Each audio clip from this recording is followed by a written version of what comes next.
Howdy, folks. I'm the Old Ranger with an exciting new story of real life in the Old West. The Old West was full of many well-known humbugs, but there was one who left an impression that will never be erased, because he was both sinner and saint. I won't disclose his true identity. I just call him Gates Ajar Morgan.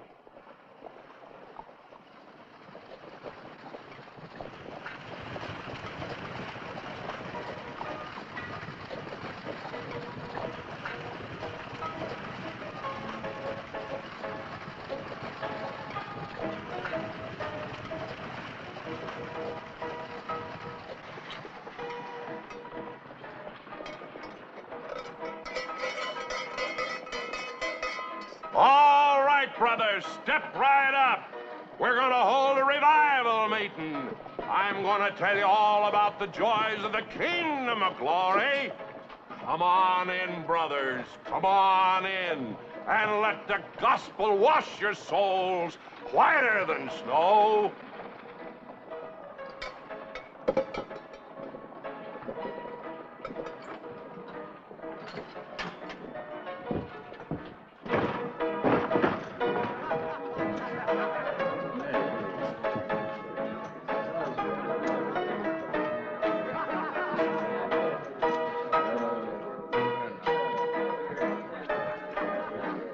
Here, brother. Let me carry your burden. Sure. Glad to go wet my whistle. Bringing in the sheaves, bringing in the sheaves, we shall come rejoicing, bringing in the sheaves, bringing in the sheaves, bringing Raise you in the sheaves. 500. We shall come Hey, stop that holler. rejoicing, bringing in the Think straight with that going on. sheaves. Cut it out, will you? Brothers, give me just 5 minutes. Lay aside your cards and bottles and listen to the glory of the gospel. It'll pick you up from degradation, turn you from evil, and start you down that beautiful road to salvation. Before we start this revival meeting, it's customary to give a little donation. Brothers and sisters, won't you make a contribution? This is such a worthy cause. Something for you, sir. Won't you make a little donation here? How about you, brothers? A little donation from you? How about you, sir? Anything from you? How about from you, sir? A slight contribution. It'll be a powerful help to others on the road to paradise. Oh. Here, from the two of us. Ah, bless you, brother. Thank you, brother. Glory be. Behold, here's a decent sinner, one in whose breast still lurks the spark. Get your paws off me. Hey, Sam, throw this pest down. I'll take care of him good. No violence, no violence, sir. No violence. No, there.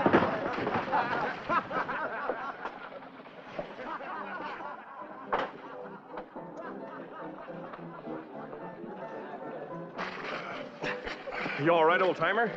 Just a dust. Why, them sons of Beelzebub don't want no more salvation than a hog wants ringworm. You should have had more respect. One measly buck. That's one buck me and the Lord ain't complaining about.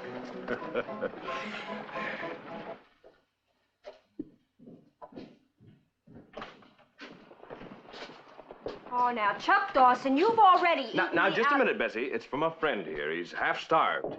I've been living on spiritual fodder. Somehow I don't quite stick to the ribs. He's a gospel speaker. Gates Ajar Morgan, ma'am. Gates Ajar? Oh, the collar, I see. Well, how about some ham and eggs? They sound truly magnificent, ma'am. They're quick, anyway. Charge him to me.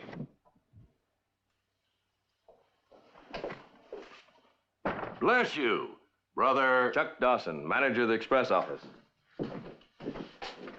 Bessie and I are going to be married. Well, now, if you're looking for someone to tie the connubial knot... Oh, thanks. Won't be till after my promotion and transfer. That's the way Bessie wants it. Oh. Won't be long, though. My office has had the best record of the whole Wells Fargo chain. Well, eat hearty. Tonight, I'll remember you in my devotions. Here's some coffee while you're waiting for your eggs. Well, thank you, ma'am. Providence has indeed been good to me today.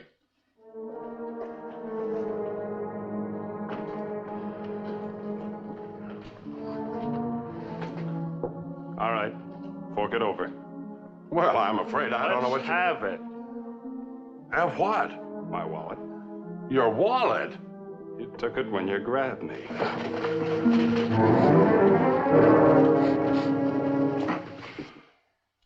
Well, what do you know? Thieving humbug. I hope you'll show a little compassion, brother. You won't turn me over to the sheriff, will you? I guess a couple of your prayers worked. I don't like sheriffs. Bless you, brother. I work hard for what I get. Pickings in the Lord's vineyard are mighty small. Penny Ante stuff, huh?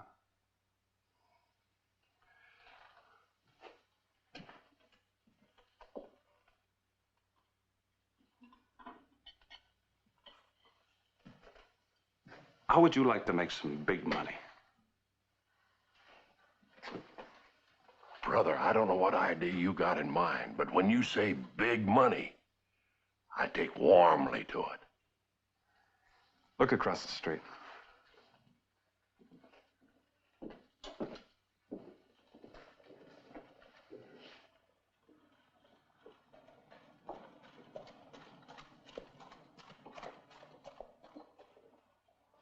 Know what they lock up in that express company vault the 15th of every month? I'm listening. Close to 40,000 in gold. Brought down from the mines and held over for the stage the next morning.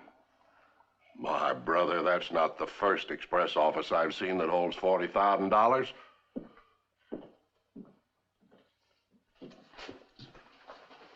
It's the first one you've ever seen with a vacant store next to it. And stop calling me brother. The name's Ben. Ben Higgins. Just how do I fit into this plan? Well, you know, I figure that vacant store would be just the place to open a gospel hall. I see what you mean, Ben. And I take kindly to that idea. Now, the woman who runs this restaurant also owns that vacant store. Here's $50. You rent it from her. I'll be proud to, Ben. You know, that money whizzed out of sight in an awful hurry. Be sure you rent that store.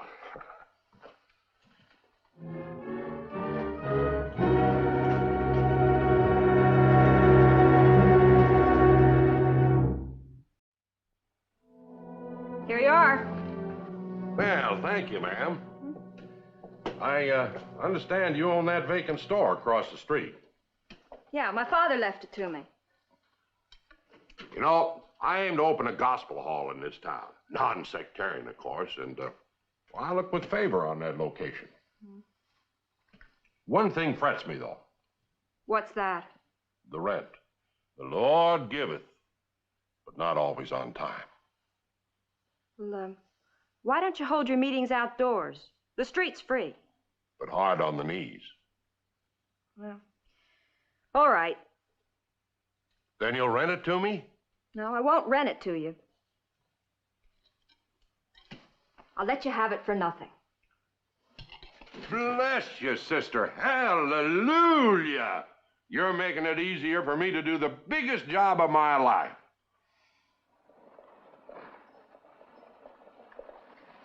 How's that? Laura. Laura, there. That's it.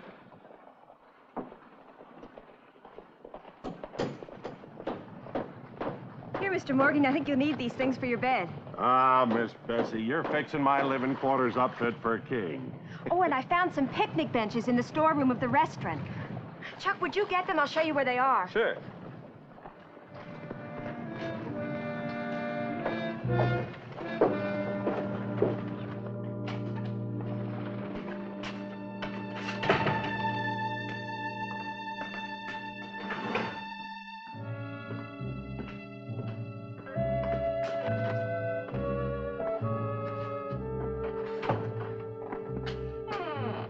How'd you get in here? Back door. Wanted to check on a few details. Such as? Well, that express company vault next door should be about right here. Ben, that building is solid brick. The whole town adheres if we tried to blast through it. We don't have to. We tunnel in underneath and come up through the floor of the vault. Tunnel through the floor of the vault? Believe it or not, that vault sets on nothing but ordinary wooden planking. Well, now, that's what I call downright careless of the company. They deserve to lose their money.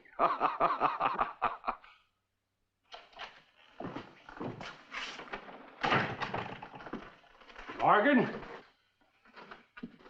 Morgan, you in there? Who is it? Ed Turner, town marshal.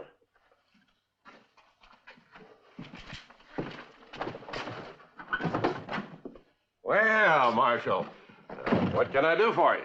Well, I'm looking for a gambler named Ben Higgins. Somebody said they saw him come in here.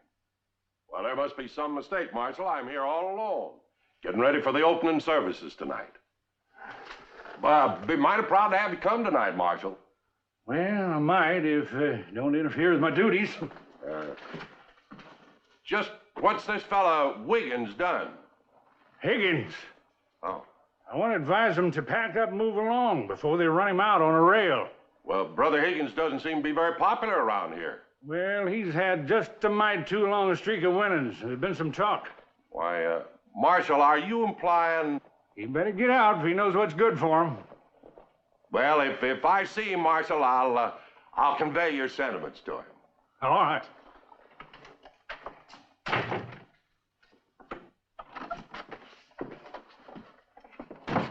They're on to you, Ben. I heard.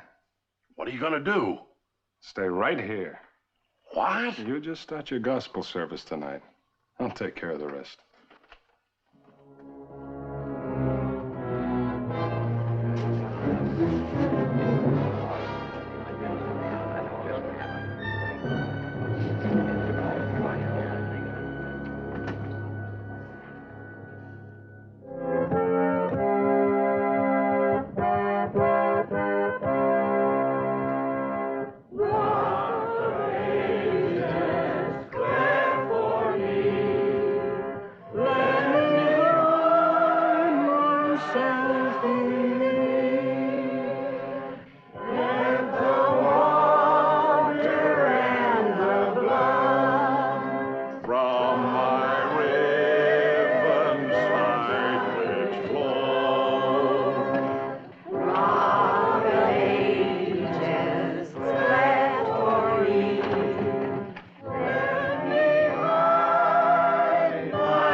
Praise singing for tonight, folks. That may get you to the pearly gates, and it may ring the bell, but it won't open the door. Hallelujah. You gotta turn yourself from evil if you want to be saved. Stand up, come forward, and declare yourself saved. Who'll be the first? Don't be ashamed, neighbors. Arise and shine. What better place than here among your own friends and neighbors to wash your soul pure and white and declare all your sins washed away? Cut loose from that old devil that's holding you back. Who'll be the first? Come on, folks. Who'll be the first? I'll be the first. Wonderful, wonderful. Come forward, brother. I just can't deceive myself any longer. I'm a sinner, Mr. Morgan. To sin is only human. Done more than my share. I've lied. I've cheated. I guess I've broken some other commandments, too. And I can tell you it doesn't pay. A man without a home, without friends, without the blessings of a wife and children. I haven't even got the respect of my fellow man. But at last, I think I've seen the light. I can only hope and pray that it's not too late to mend my ways. Hallelujah, brother. Glory be. I'll give you shelter. I'll be your friend. Ah, the angels are caroling in heaven. Come with me, brother. Come with me. That'll be all for tonight, folks. My heart's too full to go on. You could have knocked me over with a feather.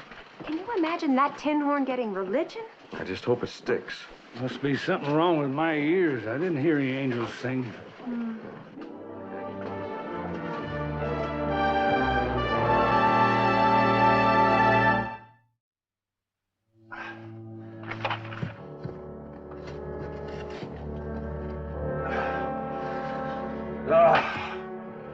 I'm tired, Ben. Well, don't dig so fast, brother. Just dig steady.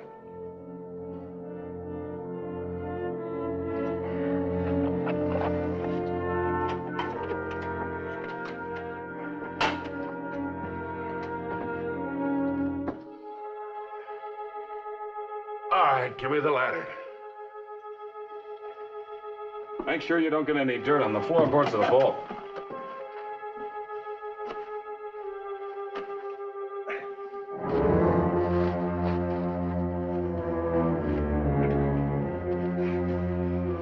Don't forget to get those floorboards back just exactly like they were.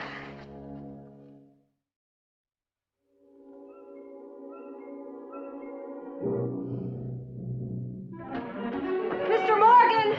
Mr. Morgan, I've got to talk to you! Who is it? It's Bessie, I've got to see you!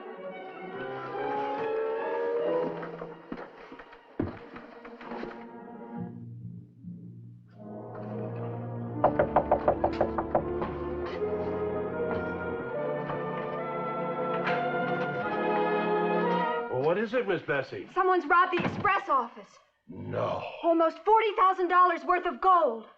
Miss Bessie. And they're accusing Chuck. Chuck? Chuck! Oh, Brother Dawson.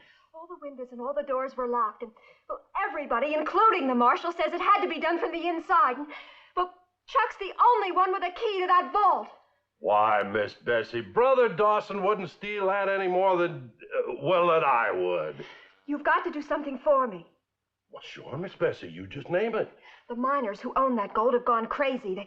They want to take Chuck out of jail and force him to tell them where he hid it. Why, they couldn't prove in 100 years that he'd steal that money.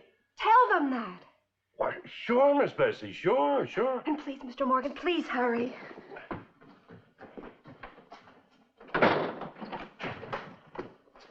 Where do you think you're going? Oh, I'm going to the jail, Ben. I got no choice. You haven't, but I have. You're staying put. Well, now, Ben, it won't do no hurt to talk to the men. After all Miss Bessie's done, I owe it to her. You owe me more. Now, they got a suspect, and we're in the clear. You just let things stand as they are. Well, if you say so, Ben. But I was just trying to help Chuck and Bessie, that's all. All their plans are made.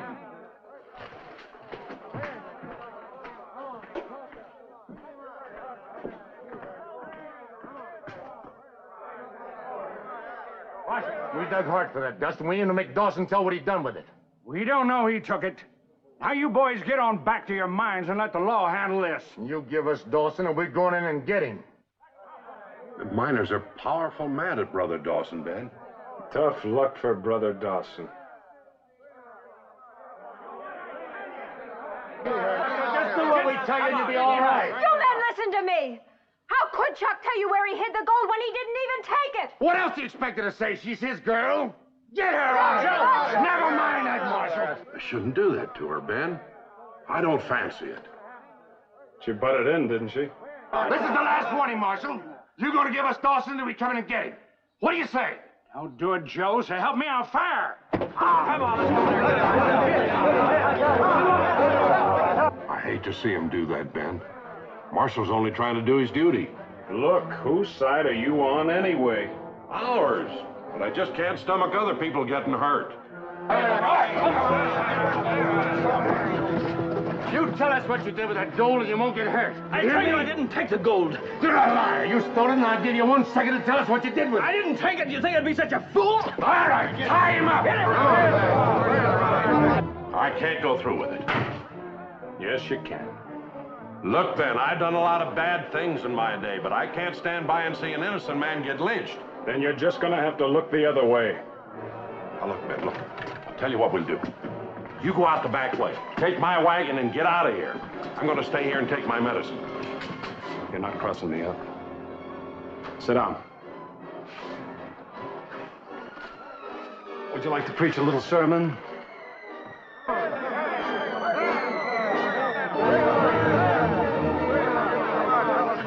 You gonna tell us what you did with that gold? I already told you, Bates, I didn't steal it, and I don't know where it went. All right, tie him off. Get away, everybody. Get him up.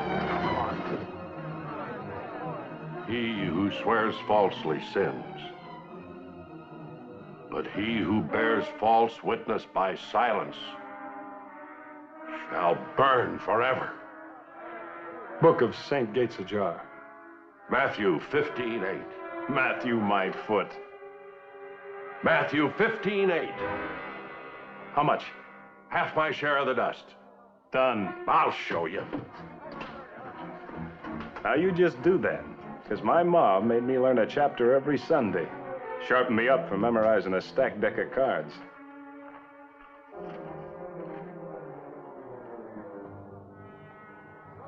There it is.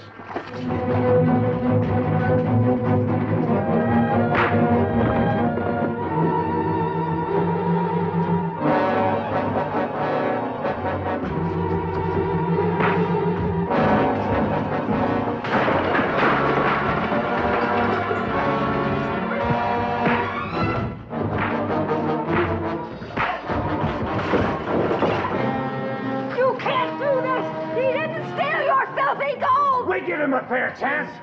Somebody get her out of here and keep her away. No, it won't. You won't do it. Get out.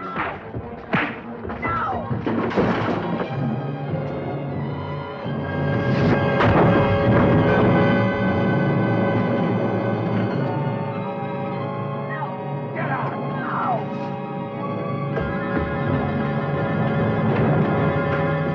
Wait there! Hold on! Don't do that! You're making a mistake. Brother Dawson didn't steal that gold. Then who did? Well, me and Ben Higgins tunneled into the vault and took it. It's still there. Could have gotten away with it, but funny thing, some of the gospel must have rubbed off on me. Oh, Chuck. All right, fellas, take a look.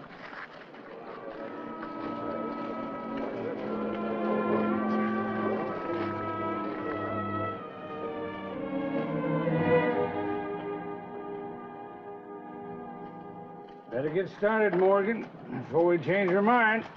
Well, I think we're all ready. And Marshal, I want to thank you very much for everything you've done. I appreciate it a great deal. Oh, and Marshal, there's one other thing I think you and the good brothers and sisters ought to know. What's that? Well, for giving me this chance, I'm going to turn around and do good to others for a change. Cut out the humbug. Practice what I preach. Oh, and Marshal,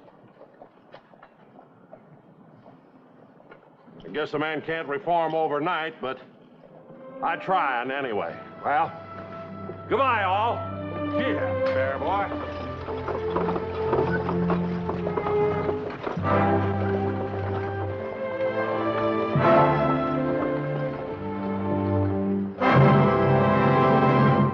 And so reformed Gates Ajar Morgan went on his way to benefit mankind. And to this day, history records the many fine deeds he performed in the early West.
And now, Death Valley Days.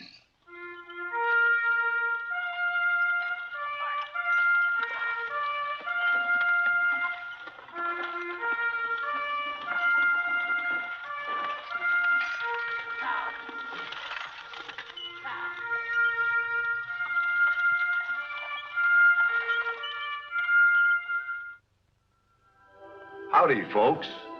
I'm the Old Ranger, and I have another interesting true story for you about the historic Death Valley country. It is the year 1881. More than 30 years have passed since the first cry of gold in California went echoing around the world.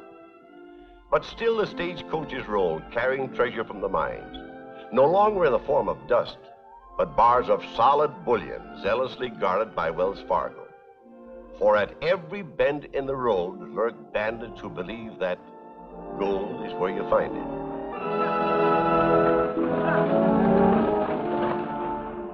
The Sonora stage bound for San Francisco is just loading on this hot midsummer day. The one lady passenger is pretty Jeannie Porter, niece of the local Wells Fargo agent. Goodbye, Uncle Cliff. Have a good trip, my dear. I'll look for you back in a couple of weeks.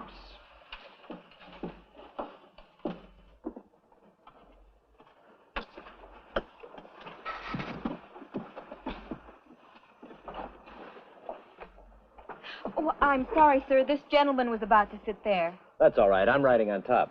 Thank you. Oh, Jim. I'll see you when we stop to change horses, Jeannie.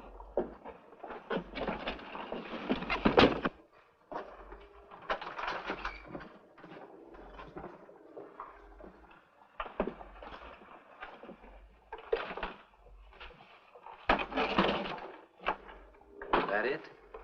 Another bot's coming. $125,000 in bullion. And Jeannie wonders why I'm riding on top. Well, she knows nothing about it, of course. You thought it would make her nervous? When you've been with Wells Fargo a little longer, you'll realize that the less anybody knows about treasure shipments, the better. That's why I waited until the last minute to put it on. Well, goodbye, sir. Good luck.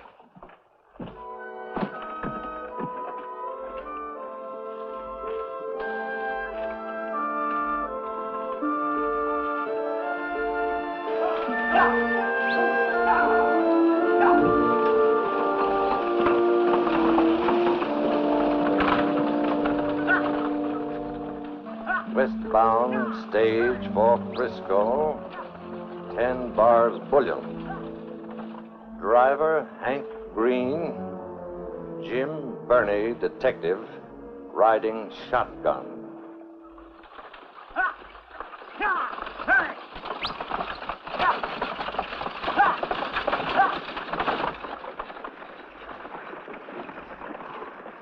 It's a hot day. It is August. Would you object if I loosen my collar and tie? I know it's not polite in the company of a lady. No. I've already removed my gloves. I couldn't stand them any longer. Thank you.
Drop your gun! Drop that shotgun. Now the gun and belt. You two.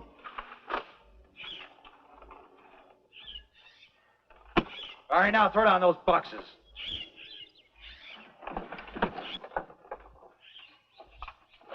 Hey, one at a time.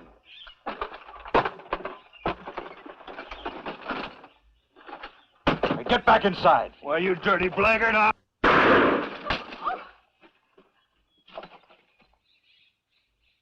Stay inside. All right, get going. And don't stop.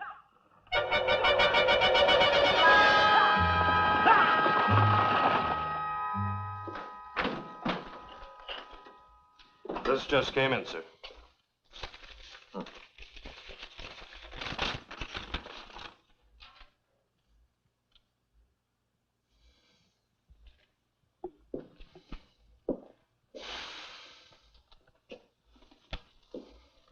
Bad news, sir?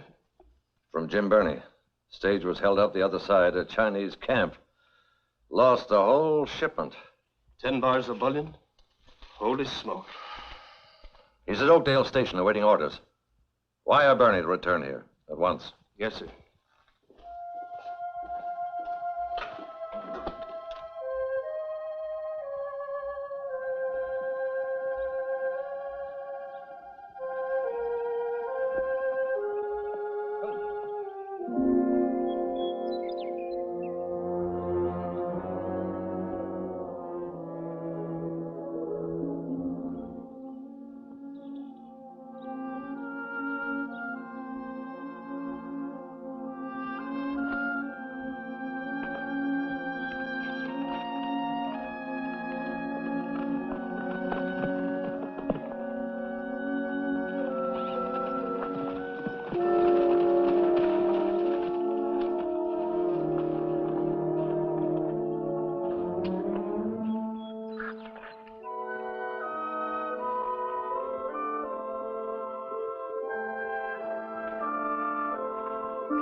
You come face to face with the man, but can't describe him. Well, he had his hat pulled down and a bandana over his face. His voice. You heard his voice. It was low and harsh, probably disguised. That's a big help. Well, I'm just telling you, sir. Tell me how he got wind of the fact there was treasure aboard, huh? Tell me that. I don't know, sir. He wasn't working alone. That's certain. Well, there was only one set of footprints at the scene of the holdup. I examined the ground thoroughly. He had a Confederate on the stage, someone who gave him a signal. Did you question the passengers? Did you? Well, according to Jeannie, they were all dozing inside when it happened. Like the detective up topside. We had no chance to put up a fight, sir. I know. I'm not blaming you. All I care about is recovering that gold. It's somewhere. 10 bars of bullion can't just disappear into thin air. Well, I'll do my best. Your job depends on it. $125,000 is a whale of a loss for Wells Fargo to take. So you just get busy before whoever stole those bars melts them down. Why would he melt them down? All he can do is make gold bars out of them again. By melting them down, he'll destroy the numbers and weight stamped on them so they can't be identified. Of course. Stupid of me. I'll give you 10 days to uncover some evidence. Meanwhile, we'll post notices offering a reward.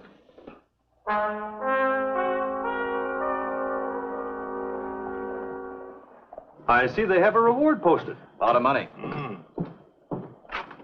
Well, Mr. Carruthers, how's the arm? Oh, it's fine, Mr. Birney. Say, I think I have some information that may be of interest to Wells Fargo. Well, in that case, come right into the office. I have some information also. Oh, you two are together? No, we just happened to meet here while reading the notice. Say, Mr. Birney of Wells Fargo, this is Mr. Barnes, Edward Barnes, mining engineer. Glad to know you, sir. Shall we step inside, gentlemen? By all means. Mr. Nichols, I don't know how useful this will be to you. It may be just a wild stab in the dark. But I thought I'd come in and tell you anyhow. All during that holdup, there was something very familiar about that bandit's voice. But hanged if I could place him. Then last night, all of a sudden, it came to me. About a week or so ago, I was in a restaurant up in Columbia. Sitting next to me was a man with red hair. I guess the red hair was the reason I sort of noticed him. Well, sir, two of the waitresses came over to him, and both of them started to take his order. And he said, "Hey, one at a time." The very words that express agents used when he told you to throw down the express boxes. Their voices sounded alike? And no mistake about it. To my way of thinking, they're one and the same fellow. Aside from his having red hair, can you remember anything else about his appearance? Oh, he looked like any miner. How tall was he?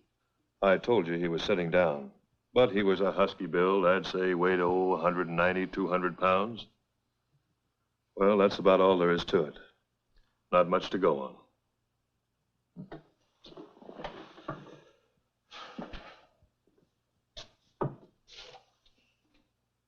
Mr. Crowthers, before the holdup, did you notice any of the stage passengers who were acting suspiciously? Suspiciously? Yeah, leaning out the window, waving a handkerchief? Why, I had my own handkerchief out. I was mopping my brow. In other words, you noticed nothing? No, sir. Thank you, Mr. Crowthers. Would you mind waiting a minute while we speak with the other gentleman, in case some more questions come up? Why, not at all.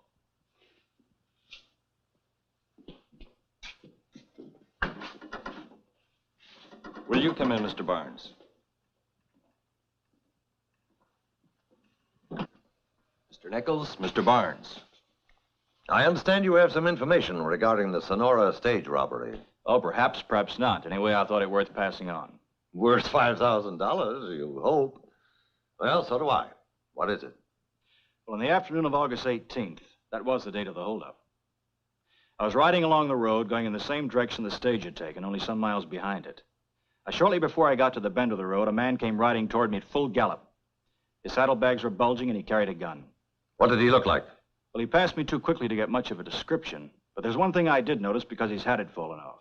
He had red hair. Red? A real brick color. Mr. Barnes, could you give us any idea of the size of this man? Well, not with any degree of accuracy. He was riding like the wind. Would you say he was large or small? Oh, on the large side. Probably tipped the scales at 200 pounds. What kind of horse was he riding? Oh, that's not important. He could change horses. Thank you, Mr. Barnes. Thank you very much. I'm glad if I've been any help, sir. Well, you and Mr. Crothers both. Do you want to question me some more? That won't be necessary, Mr. Crothers. Your description of the suspect tallied perfectly with that of Mr. Barnes.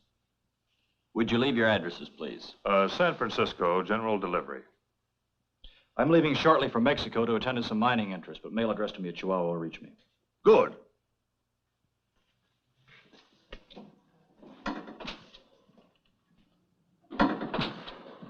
Well, now we're really on the track of something.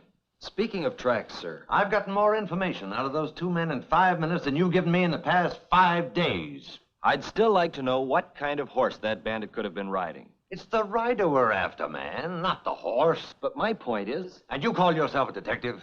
I'm doing my best, Mr. Nichols. It's not good enough for Wells Fargo. You're fired.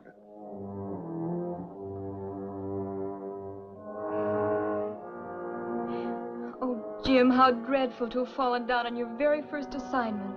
But I didn't. If I'd been given just a little more time, I'd have got to the bottom of this case.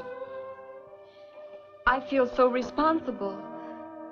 It's not your fault. It's just my hard luck. I asked my uncle to hire you. You did? Yes, I told him how wonderful you were. I really believed it. But you don't anymore. Well, weren't there any clues you could follow up? There's the testimony that's just come in about a thick-set red-headed man. Nothing else? The footprints and other tracks around the empty express boxes, and this. Well, that's my glove. Yes. Well, where did you find it? I lost it at the time of the holdup. And I picked it up in the road about a mile this side of the holdup place. Well, how in the world? Your uncle has a theory that someone in the stage was in cahoots with the robber. Signaled him there was gold aboard. Well, I still don't understand. As a detective, may I point out that a glove thrown from the window would make a mighty good signal?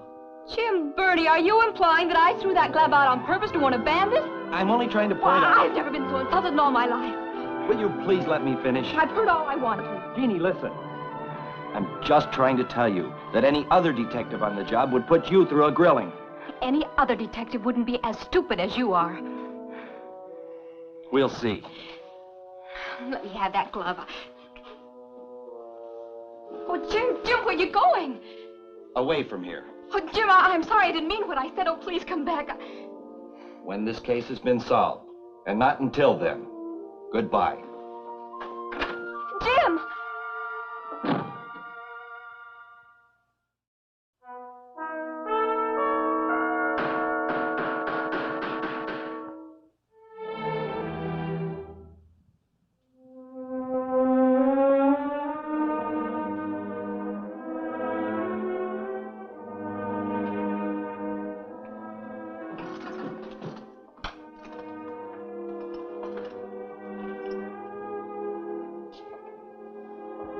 A sack of mail for the boys up in the mines, and worth its weight in gold. Speaking of gold, Uncle Cliff, We're still as much in the dark as ever. it's been months now since the holdup. We raised the reward, put our top men on the job. And even they can't solve it. You never should have fired him, Uncle Cliff. Who? Jim Burney? It wasn't fair. I'm afraid I did act impulsively. But I thought we'd uncovered a really hot trail. The red-headed man. Yes. Who disappeared, apparently, from the face of the earth, along with 500 pounds of bullion. Does Burney still hold it against me? I don't know. I haven't heard from him in all these months. I didn't realize you cared that much about him, Jeannie. If anything's happened to him, I'll never forgive myself. Oh, nothing's happened to him. But it's not like him not to write. I'll tell you what I'll do. I'll send word to all the Wells Fargo offices to keep an eye out for him. If he's anywhere in this country, they'll locate him. Cliff. Tell you the truth, I sort of had that young fellow on my own mind.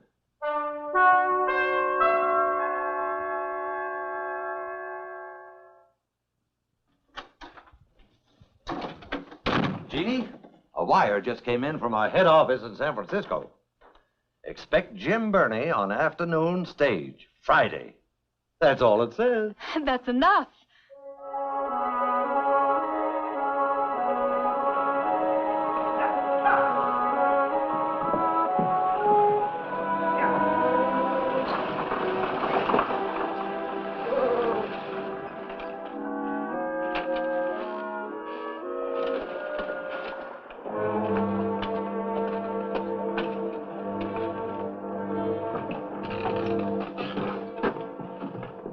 Here you are, sir.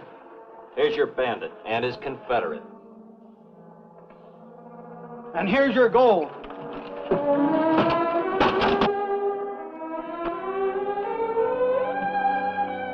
When Mr. Barnes was in here testifying that day last summer, he gave Chihuahua as a forwarding address. Well, that was a darn fool thing to do. So I decided to follow him there. Why? There was nothing to keep me here any longer. I reached Chihuahua just as he and his partner were preparing to go off into the mountains. And who should his partner prove to be but our friend Mr. Crothers? A most delightful surprise. They had quite a pack outfit. Camp supplies, mining tools. All they lacked was a cook. And they managed to line one up the day before they left. A Mexican by the name of Pancho. He was a surly fellow, spoke almost no English. But he could rustle grub, and that was all that mattered. Until one day... Why, you dirty thieving son of a gun. I'll teach you to keep your hands off our gold. What's going on here? This low-life greaser's been helping himself to our dust. No, senor, I no. caught him at it inside the tent. He had a sack of it right in his hand. And he's going to pay for it with his hide. Don't be a fool. What are a few pinches of dust compared with the gold we've got? And where are we going to find ourselves another cook out here in these wilds? Well, I don't like the fella, and I never have.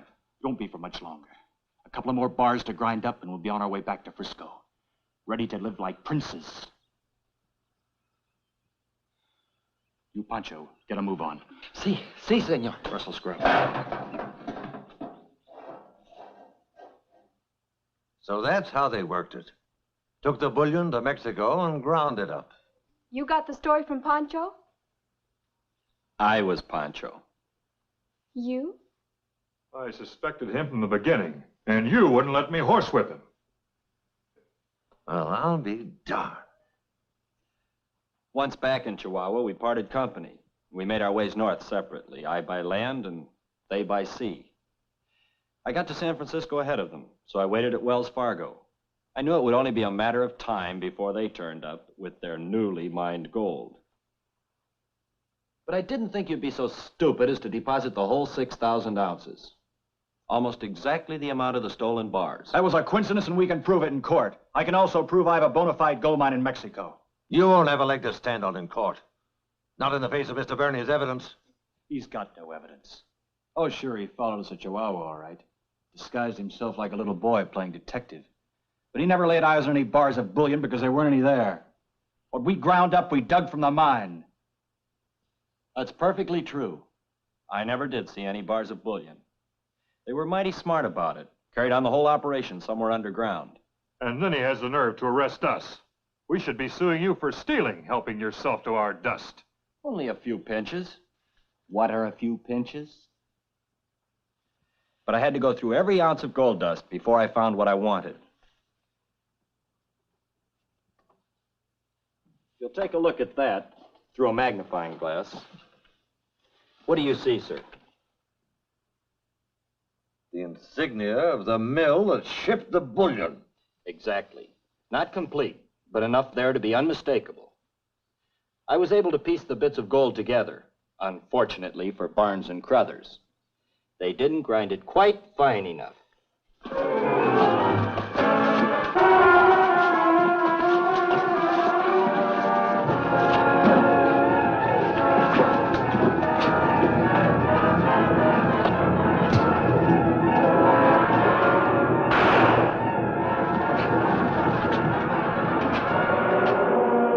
What did you want to do? Add murder to the charges already against you? Take him out and lock him up. Get his wound attended to.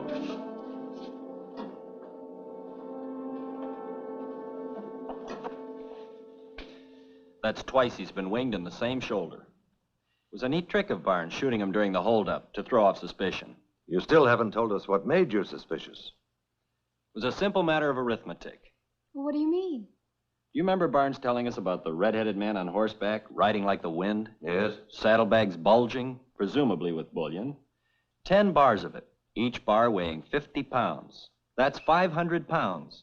Add to that the weight of the man. Barnes and Crothers both agreed he weighed over 200. And that horse would have been carrying a total of more than 700 pounds at a gallop. An impossible feat. Even walking, a horse can carry only about 250 pounds any distance. Jim, how smart of you. Then how did he tote the bullion off? By wagon. I found the wheel tracks in the bushes where he dragged the boxes from the road. And you never told me this. Well, I tried to, that last day. You took a long chance trailing those two down to Mexico. One little slip on your part and your life wouldn't have been worth a dime. Don't think I didn't know it. May I see you back to your house? Thank you. Just a minute. Your $10,000 reward. Nice little nest egg. I can't accept that, sir. As a Wells Fargo employee... You're not a Wells Fargo employee any longer because I fired you. But as of tomorrow, you resume your duties here. Yes, sir. Thank you, sir.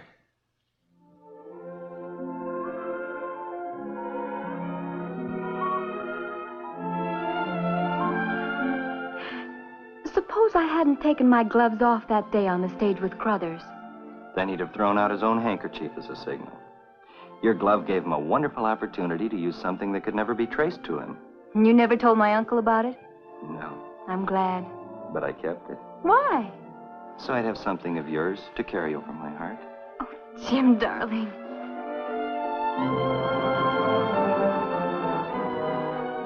All of which goes to show there's no such thing as a perfect crime. Somebody, someday, and some way catches up with the criminal.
And now, Death Valley Days.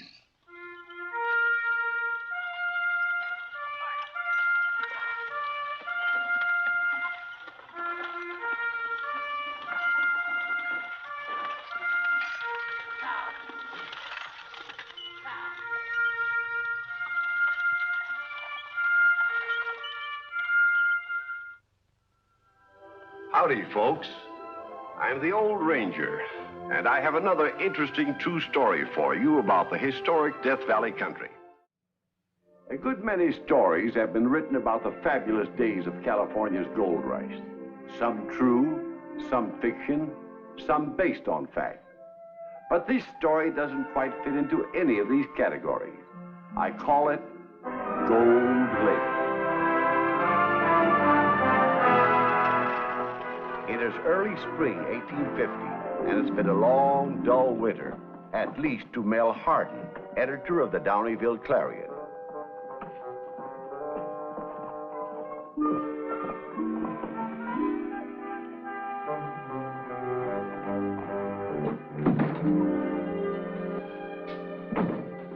Hello, Sam. Hello, Mr. Hardin. Hello, Mel. Oh, hello, honey. Usual? You referring to me or the whiskey? Honey, you're the only unusual thing in this whole darn town. I'll take care of him, Sam.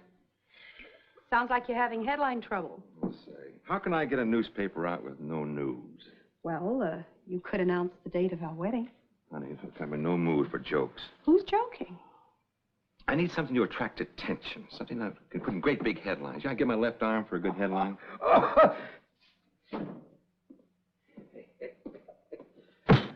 Whiskey. A double. Yes, sir. The best in the house, please, bartender. You heard the gentleman, Sam? Best in the house. On me, sir. Well, now, that's right friendly of you, sir. To your good health. We thank you. Here, have another. Now that you mention it, don't mind if I do. Why don't we sit down at the table? We can both be more comfortable. After you, sir. After you.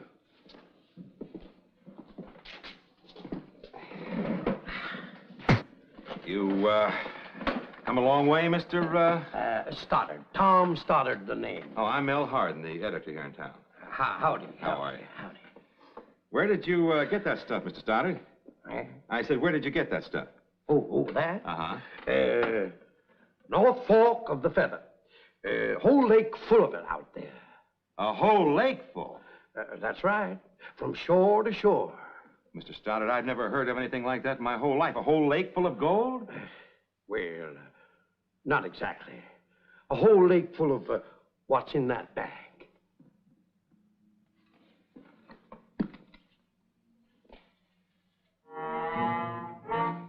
Gravel.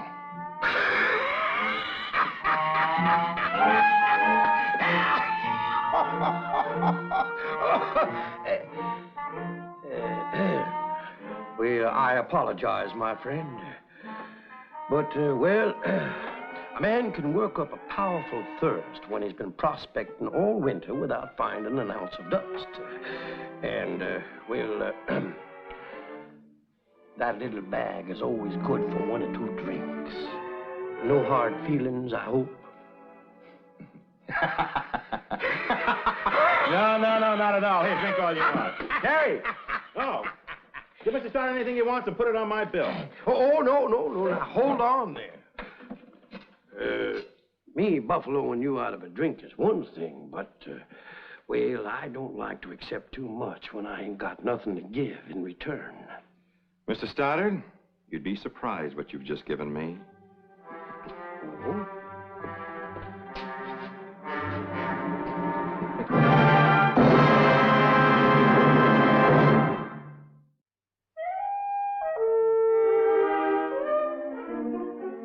Nice day, Mayor. Yeah, very nice, very nice. Here's your paper, Mayor. Oh, thank you, Sandy. I'll leave yours on the table, Mr. Faversham. Thank you, Sandy. I don't know why I keep taking this paper. There's never anything in it worth reading. Me too. Lake of gold found. Prospector reveals discovery to Clarion editor. Mayor, wait a minute. Lake of gold found, Slim.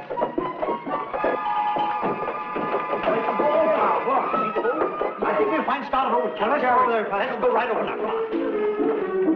I keep on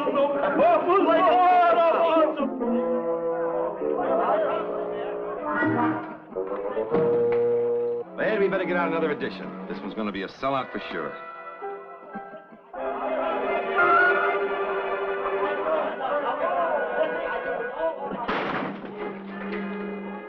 Where is he? Where is he?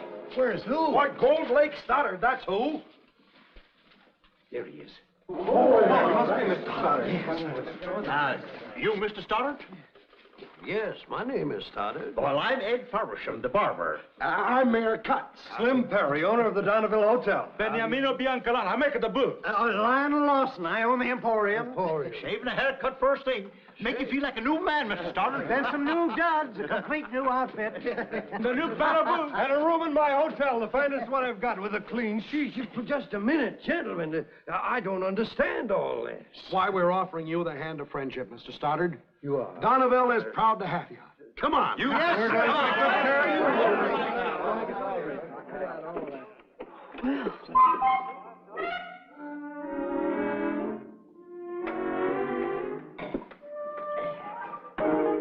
Mr. Stoddard, would you lift up just a little, please? Yes, but those are mighty expensive-looking pants. The best in the house. Gentlemen, please. This is a sharp razor. If I were to cut Mr. Stoddard, I'd never forgive myself. How does it feel? Sure comfy. I never had nothing like them before in my whole life. But, The best the boot the money can buy. well, that's just the point. But The other foot, if you please. Are you going to be all day, Frank? What's your hurry? I want him to sample this cigar. It's the only genuine clear Havana west of the Mississippi. Got them from a drummer who stopped at my hotel on his way to Frisco. There's nothing in Frisco that you can't find here, Mr. Stoddard. Donneville's a town you'll grow to love. sure is the friendliest town I ever did see. But You'll find a box of these in your room at the hotel, Mr. Stoddard. The Clarion was a sellout, Mr. Stoddard, but I saved the last copy for you.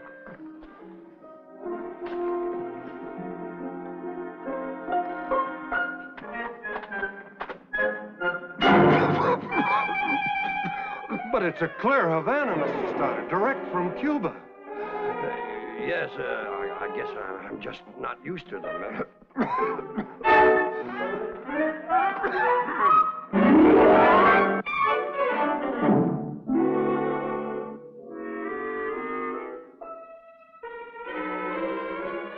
Look, you didn't ask for any of those things. No. They made you take them. In fact, they forced them on you. That's just the point. I did take them, and I got no way of paying for them. But you'd be glad to pay them back if and when you made a strike, wouldn't you? Well, sure. So they're grub staking you. There's nothing unusual about a miner accepting a grub stake, is it? Well, that's one way of looking at it. That's the only way to look at it, Stoddard. Can't you see these people, they're not giving you anything they can't afford. And when you can afford it, you'll pay them back. Now, isn't that right? Well, I've been prospecting for close on to 30 years without making a strike. But I suppose if I keep at it another 30, I might find some gold. Maybe a whole lake full of it. Then all I gotta do is figure out a way of draining it. Stoddard, I'm not asking you to say one word that isn't the truth. But if you can keep your mouth shut, say for a month or two, you can live in this town and live like a king. And I'll be able to sell a few newspapers. You see, business hasn't been too good with the Clarion recently. I see. Well, I don't suppose it would be right of me to do you out of any business, especially after all you've done for me. Now you're talking. Mel, Oh, excuse me. Well, that's all right. I was just leaving, ma'am. Why, you're Mr. Stoddard. Well, yes. I guess I do look a mite different. Carrie, I won't be able to drive you over the valley. I got some headlines to figure out. Mel, you promised. I know I promised, but I've got too much work to do. Tom, you're not doing anything. Why don't you drive Carrie over the valley? Well, I'd be more than happy to. That is, if it's all right with you, ma'am. Why, I'd be delighted with your company. Pardon me. Night, Mel. Oh, good night, Carrie.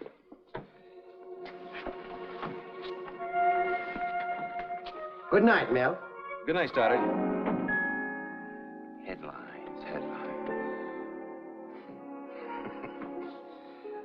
Stoddard.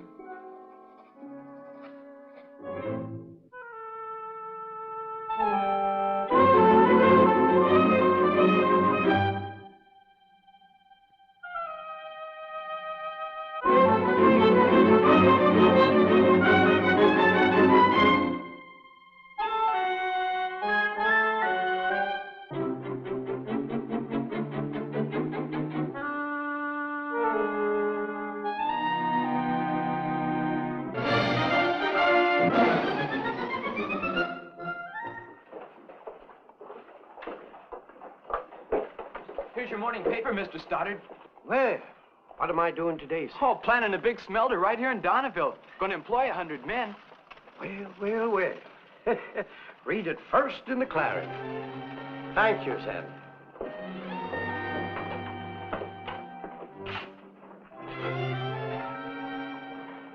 Top of the morning to you, Mr. Stoddard. You too, Sam. Good morning, Tom. A wonderful morning to you, Carrie. I'll have my usual, please. Oh, it's all ready. Everything just the way you like it.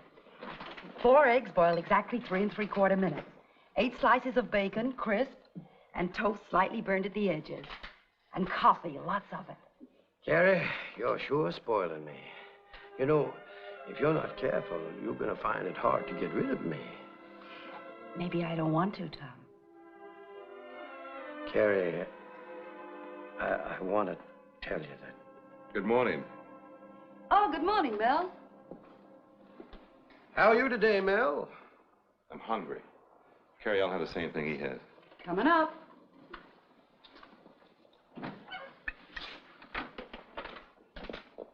You're the soul of gratitude, aren't you? Gratitude? How do you mean that? I'll tell you how I mean it. I build you up from a drink-mooching bum, and you show your appreciation by stealing my girl. Believe me, Mel, I never intended for anything to turn out the way it has. Well, it's not too late to change things. We're going to start right away. Now, the first... Oh, there you are, Stoddard. Good morning, Mel. Now you've had enough breakfast. Come with me. I got something I want to show you. Didn't tell him anything about it, did you, Carrie? Oh, wait a minute. What is this all about, Joe? Oh, wait a minute. You'll see. Come on.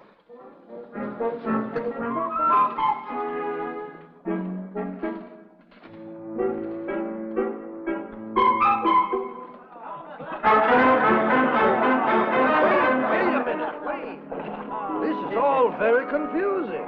What's going on? Just wait. You'll find out.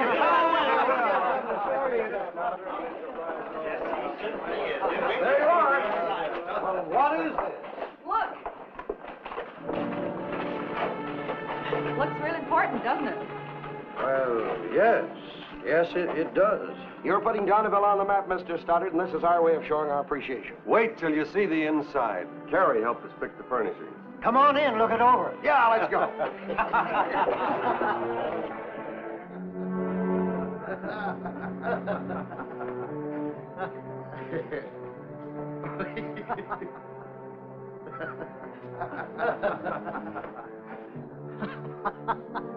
Look, he doesn't know what to make of it. Stoddard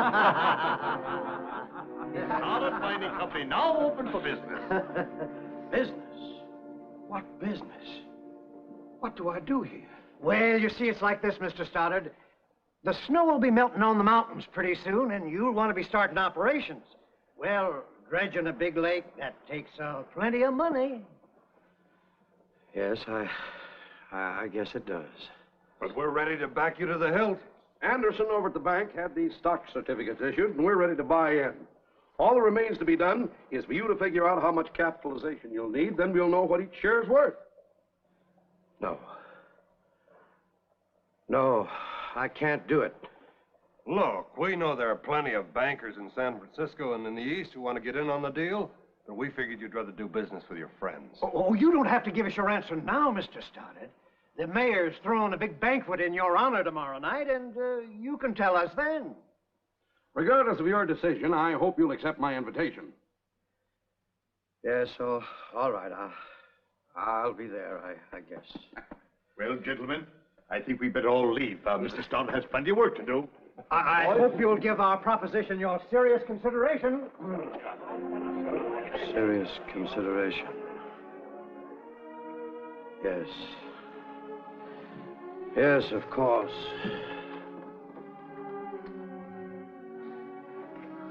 I'd better leave, too. I guess you got lots of things to figure out. Yes, Carrie. A whole lot of things. I'll see you later.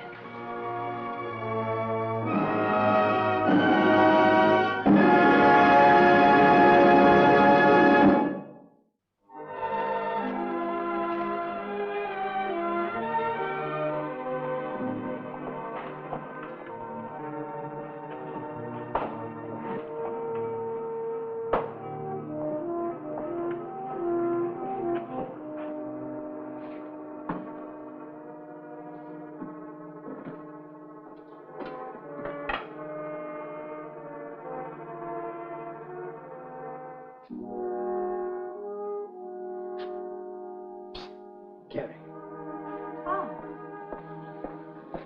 What is it? can we sit down? Those old clothes. What happened? I've come to my senses. That's what's happened. Carrie, I've never been so ashamed of myself in my whole life. Why? For being a phony. That's why. There's no lake of gold, Carrie. I know. You know. Well, let's just say I suspicioned it. Ever since that first day when you let Mel walk out of here with your bag of gold. If that had been real, you wouldn't have parted with it so easily. Especially to a man who was a complete stranger to you. But you've gone along with all this. You let me eat here free. Why, you even picked out some of the furnishings for my office. My office. Why, Carrie? Well, at first I felt sorry for you and didn't see any harm in letting somebody with nothing get a little something, if it didn't do anybody any harm. And then afterwards, I wanted to see how far you'd let it go. I let it go too far. It would only have been too far, Tom, if you'd have never told me. This here's a stock certificate book, Carrie. And I've gotten written down all the names of folks that's been good to me. So many shares for each of the ones I owe. Shares of what? Of anything I ever find. I'm pulling out, Carrie. I'm going back to prospecting. Tom, don't go. I'll pay the men back whatever you owe them. I've got some savings. We'll manage. Carrie. I guess you couldn't, could you?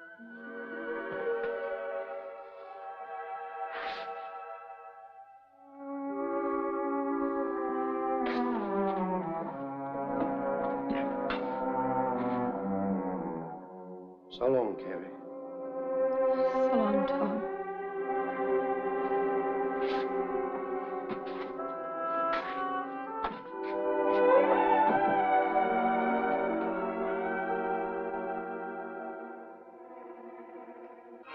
Gold Lake, a hoax.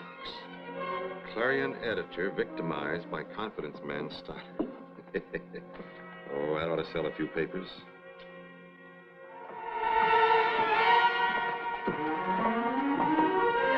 Even a gold pebble, let alone a whole lake.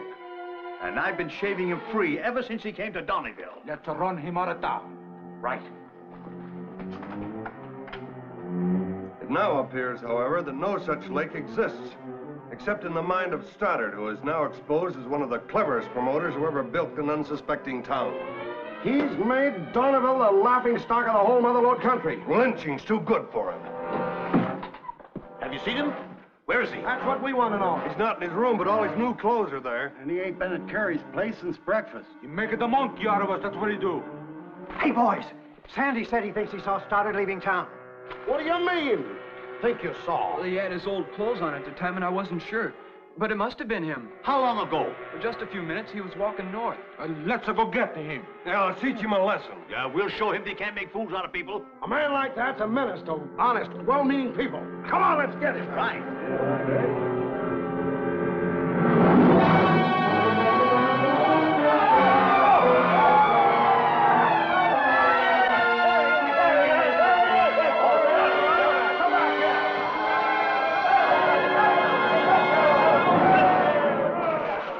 Sneaking out of town, huh? Well, yes, I was, George. Don't you George me, you swindler. Now, wait a minute. I explained everything to Carrie. No, we don't know nothing about Carrie. But tell us, is all this true? Yes, but it's not the whole story. It's whole enough for us. Grab him. Now, Take him over there. I admit what I've done was wrong. Well, no time.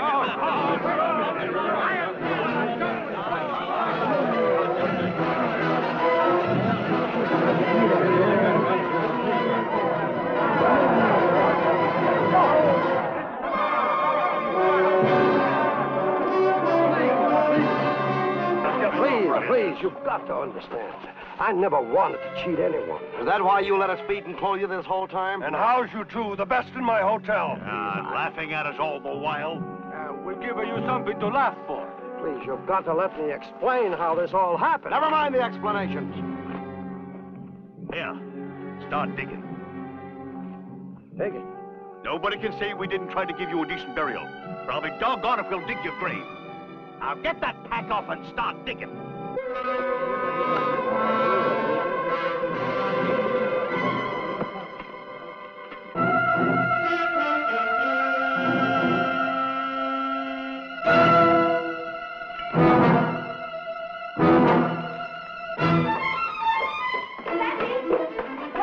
They're gonna hang Stoddard. Hang him? Yeah. They're making him dig his grave down at Hangman's Tree. I gotta tell Mr. Harden. Never mind, I'll tell him. Mel, they're gonna hang Tom Stoddard. Hang him? He's digging his grave now at Hangman's Tree. Mel, you've got to tell him the truth. I never expected it to go this far. Come on.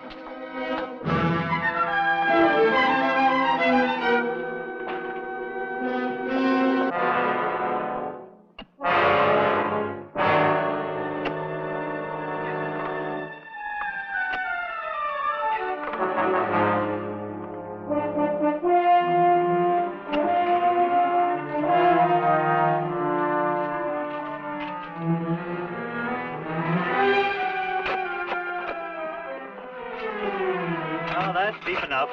Come on, climb out. What do you stand down there for? You'll be in there plenty long enough. Wait, the deeper I go, the better it gets. Oh, quit stalling. Stalling? What I mean is the deeper I go, the richer it gets. You've gone crazy? Have you ever seen anything like that in your life before, mister? Slim. Harvey. Stoddard found gold. A great spade, look!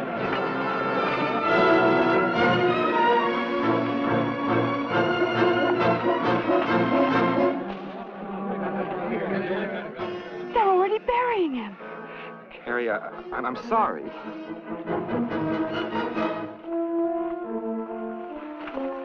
Found it, Nell. Stoddard's found gold. Where is he? Where's Stoddard? It's true, Carrie. Real gold. It would serve him right if you kept everything you found. You men know what Tom Stoddard did before he left town? He made you all shareholders in anything he found. You did? It's the least I could do after you'd all been so nice to me. You hear that, Harvey? We're rolling on the deal. You better get back to town, Stoddard, and fill out the papers on your claim. Yeah. And I've got another claim I want to fill out some papers on, too. No hard feelings, Mel. Me? No, not a bit. You just give me another headline. And so the hoax of Gold Lake ended up with one of the richest strikes of the Mother Lode.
And now, Death Valley Days.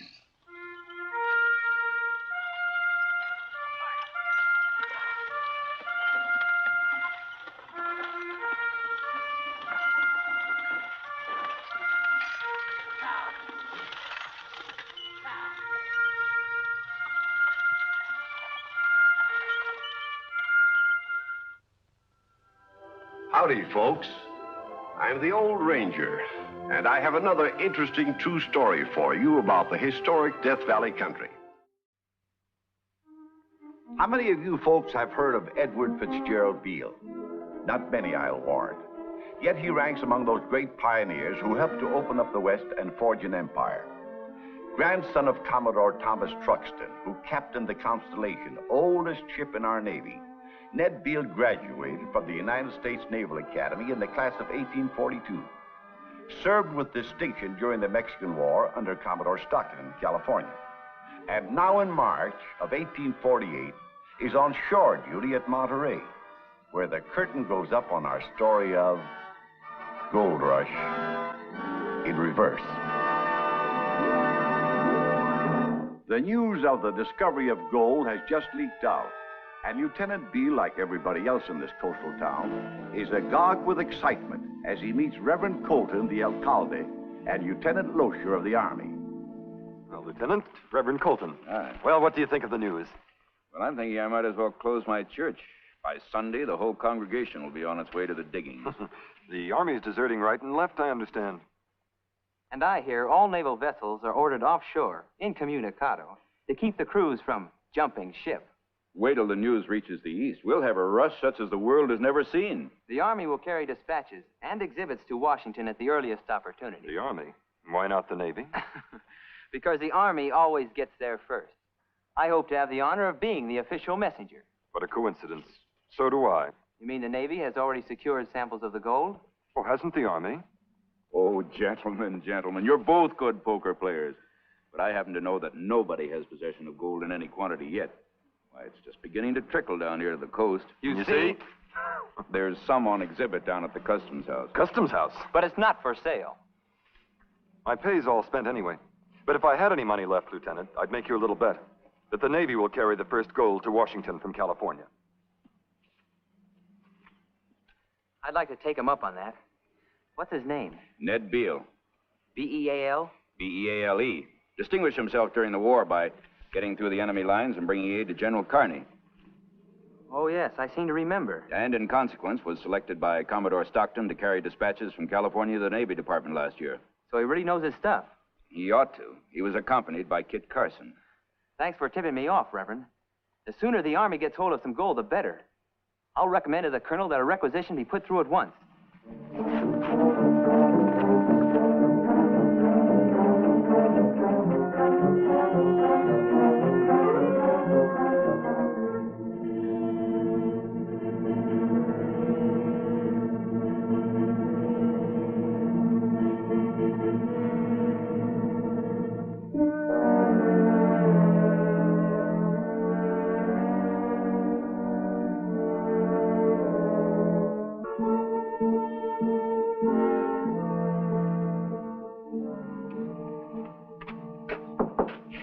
Reverend, I was just trying to figure out the quickest route to Washington. The Army's got the jump on you, Ned. What do you mean? They've appropriated $3,000 for the purchase of gold samples. The Navy can certainly match that. I'll go to Commodore Jones. I've already been. You? Yes, don't forget I was a Navy chaplain before I became alcalde here. Well, what did the Commodore say? He can't find any authority in the regulations to purchase a specimen of gold. Confound the regulations. This is an event of historic importance. News that will electrify the nation. And he's going to let the Army have the honor of delivering it? Well, they haven't actually bought the gold yet. But they will. Miners are turning up here in Monterey every day now with nuggets and dust for sale. I know. Sometimes I wish I could grab a pick and get up to the diggings myself. I've thought of that. It would take too long. Hang it all, there must be some way to get hold of some. Short of robbery. I don't know how. I can just see the grins on those Army faces now. Well, we'll just have to swallow our medicine, I'm afraid. Reverend, you've hit it. That's the answer. What? I'll swap it for gold. It's worth more in the market today, grain for grain. I've seen it quoted. What, man? What? Something Kit Carson taught me never to be without. Quinine.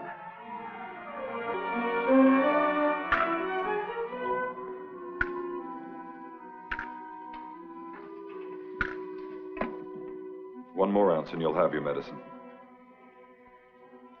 Oh, these blasted chills and fever. $3,000 worth of gold. Oh, and here's your quinine. 100 grains. Mister, it's worth 10 times that much.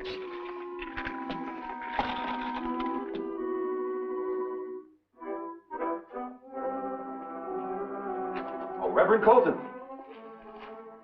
I was just coming to say goodbye. And I was looking for you, too. I had to pick up my dispatches and the Commodore's blessing. Now all I need is your prayers for good weather from here down to Panama. Ned? There, I'll cross the isthmus and... Reverend, what's wrong? Lieutenant Lozier's already shoved off. When? How? Night before last by schooner. I just found out about it today. That gives him only 2 days head start. We might still be able to overtake him. The Maribel has a good skipper. Had a good skipper. What do you mean? Your ship's not sailing, Ned. The captain and crew have deserted her. The gold mines. I can't believe it. Best I could do is get you passage on a bark that's sailing at the end of the week. We hope. In that case, I'll map a different course. Debark at La Paz and take a shortcut across Mexico. Why, that's 1,000 miles. It's the only way I can possibly make up for lost time. The Navy is going to deliver the first gold from California.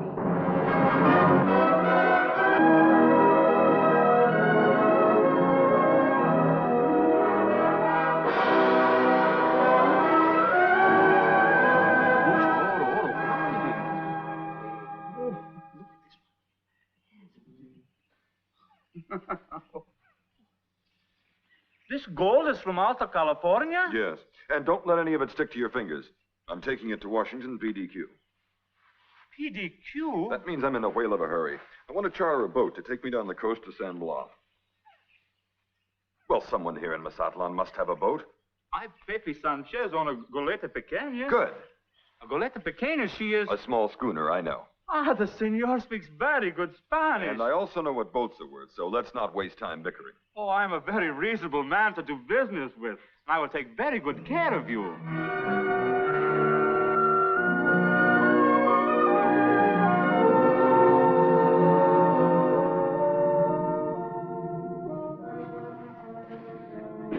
Then you're sure, Governor, that no American Army officer has passed through St. Blas for the interior. Nobody but yourself would be so reckless, Lieutenant. That means that Loescher's crossing the isthmus at Panama. You should do the same, amigo. This way is suicide. And yet you provide me with horses and a guide, for which I am deeply grateful. I haven't dared tell him the whole truth. He thinks you are going only as far as Guadalajara.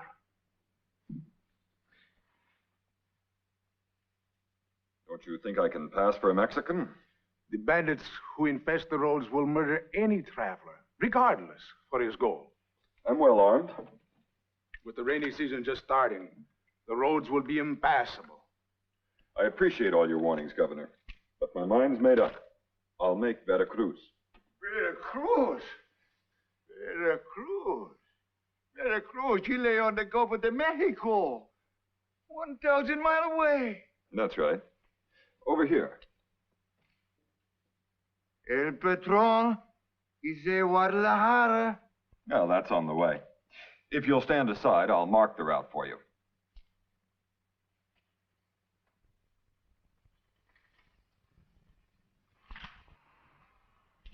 Our first stop, Tepic.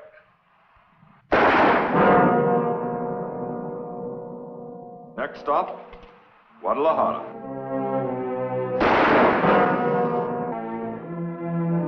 The capital, Mexico City.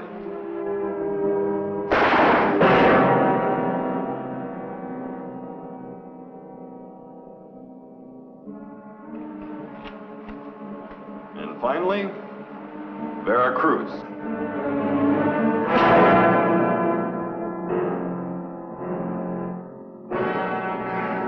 Por Dios.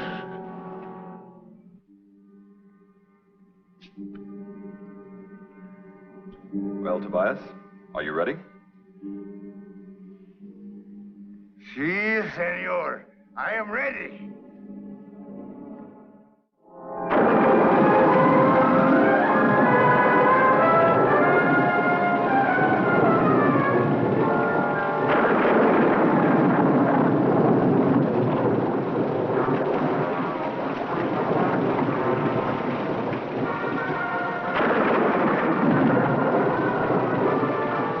Senor, we better find shelter.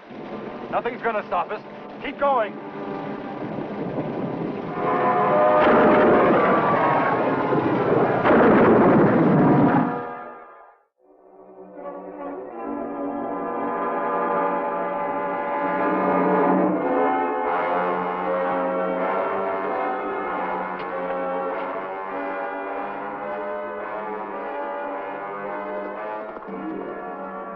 Arriba, los buenos. Ladrones.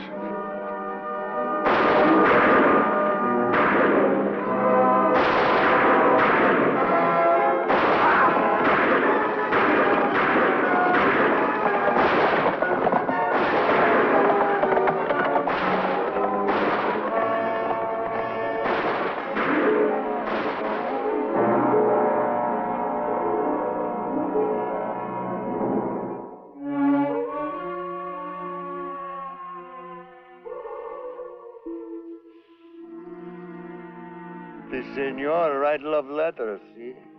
The senor is making copies of the dispatches entrusted to him. Oh. When we get to Tepic, I'll mail them to the American minister in Mexico City. And then we turn back to San Blas. Certainly not. We keep going. But, senor, all along the way, there are bands of ladrones, cutthroats, robbers. That's why I'm making sure one set of dispatches is safe. All right, saddle up.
we lost him at last.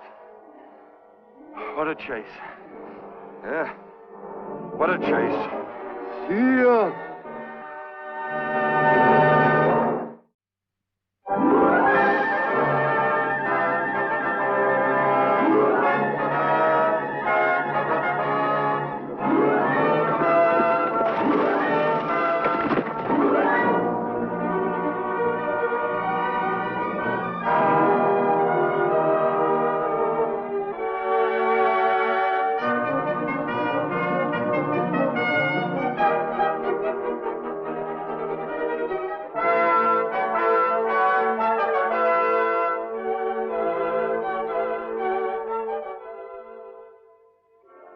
Little did anyone realize when the treaty with Mexico was signed that there was gold in California.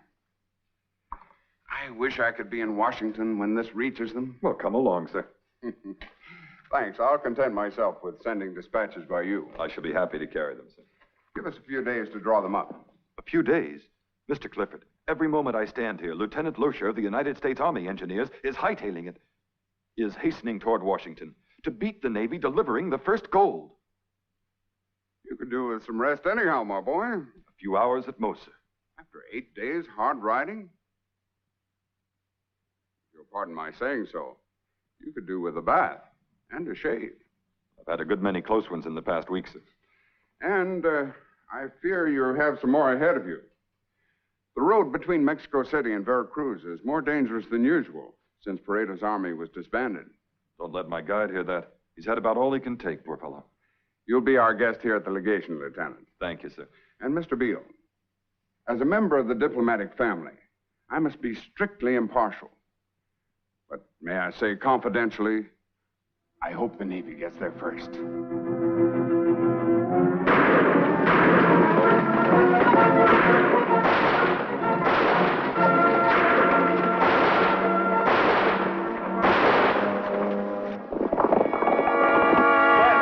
Abajo!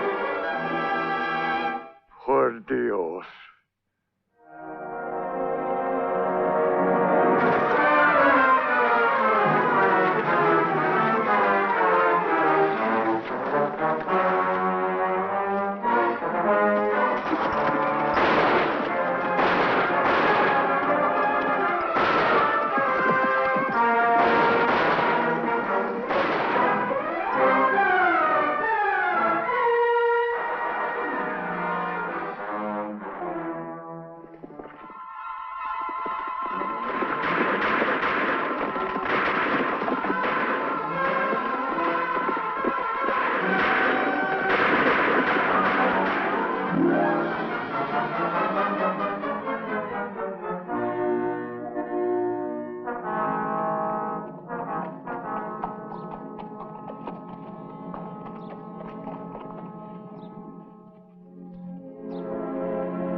Tobias, we made it.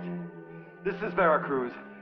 Out there lies the Gulf of Mexico, and beyond it, the United States of America and Washington.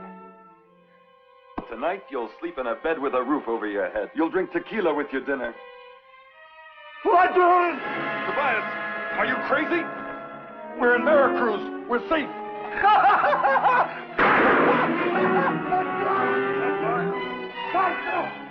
Easy, Tobias, easy. Let go! Easy, Tobias, easy. What is going on here? This man has lost his mind. Ladrón! Tobias! Stop! Tobias!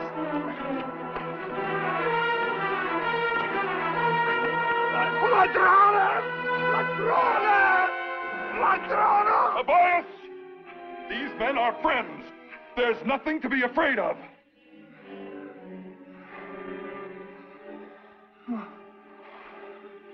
Is he drunk? No, worn out. No sleep for the past 60 hours. Skirmishes with bandits all along the way. All the way from where? San Blas. San Blas. 2 Mexicanos alone? I'm not Mexican, senor. Allow me to introduce myself. I'm Lieutenant Beale of the United States Navy.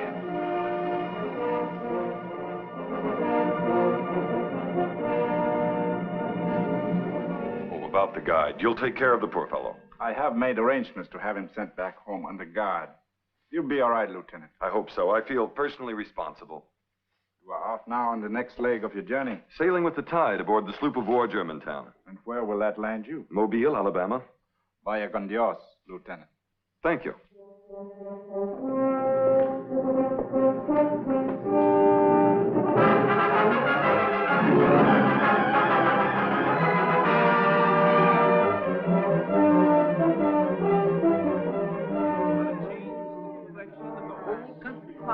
I think it is. This gold you never tell. It's going to be a wonderful thing. And it's so I'll make California move now. so light and it's so heavy. Oh, yes. This is certainly a mighty proud day for Mobile, Lieutenant. Seeing the first gold from California. He's probably landed in New Orleans. Who? The Army messenger, Lieutenant Loescher. Oh, I'm sure his gold isn't nearly as pretty as yours.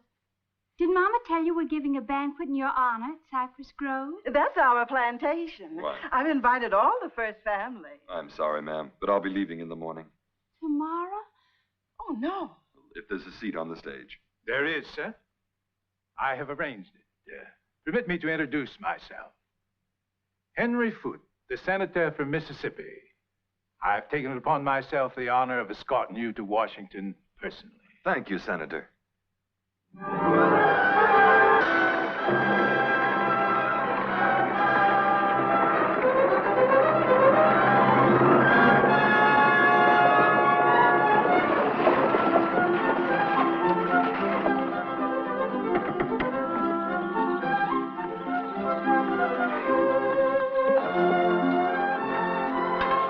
Great guns, the press.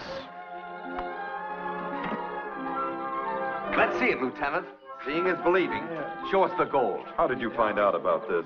Express messenger rode in this morning. Broke the news. Lieutenant Loescher, Army Engineers. No, regular mail carrier. Got wind of it in Richmond where you stopped. Then I am the first. Gentlemen, 3 cheers for Lieutenant Beale. No, 3 cheers for the Navy.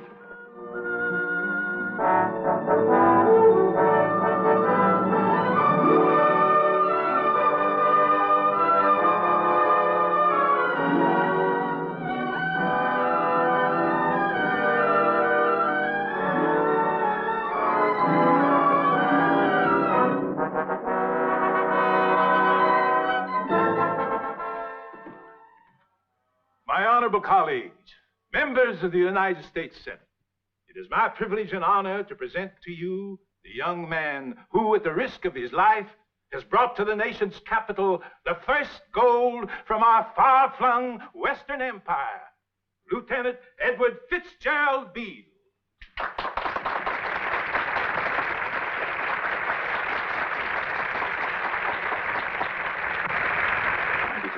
I can't think of any further honors to be accorded you in Washington. Good. Because I'd like to go home now to Chester, Pennsylvania, see my mother.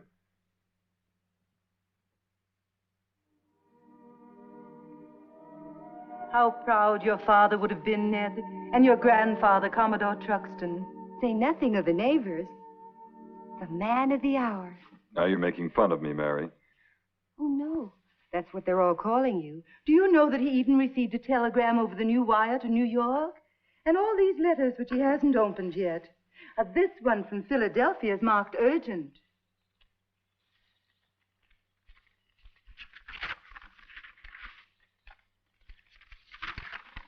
It's from P.T. Barnum. Not the Mr. Barnum. Of Barnum's Museum? None other. He's heard about this lump of gold, as he calls it. And as I am always anxious to procure novelties. Novelties, indeed. For public gratification, I should be glad to purchase the lump at its valuation for exhibition purposes. Your obedient servant, P.T. Barnum. Are you going to do it? Have you the right to dispose of it? Oh, certainly. I bought it with my own quinine. Think of the thrill it would give people. The first gold from California. I've already presented the government with over half of what I brought. That's on exhibit in the patent office. This would be a personal honor. I'm tired of honors, Mother. I didn't make that trip for my own glory. By the way, any news of Lieutenant Loescher? No, none that I've heard. But I'll find out when I go back to Washington. You could loan Mr. Barnum this gold if you don't want to sell it. No, I'm keeping it. I happen to feel very sentimental about this gold.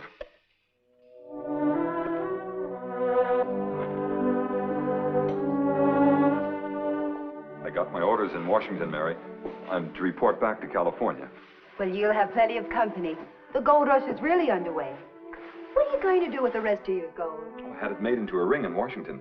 Would you like to see it? Mm-hmm. Oh, it's beautiful.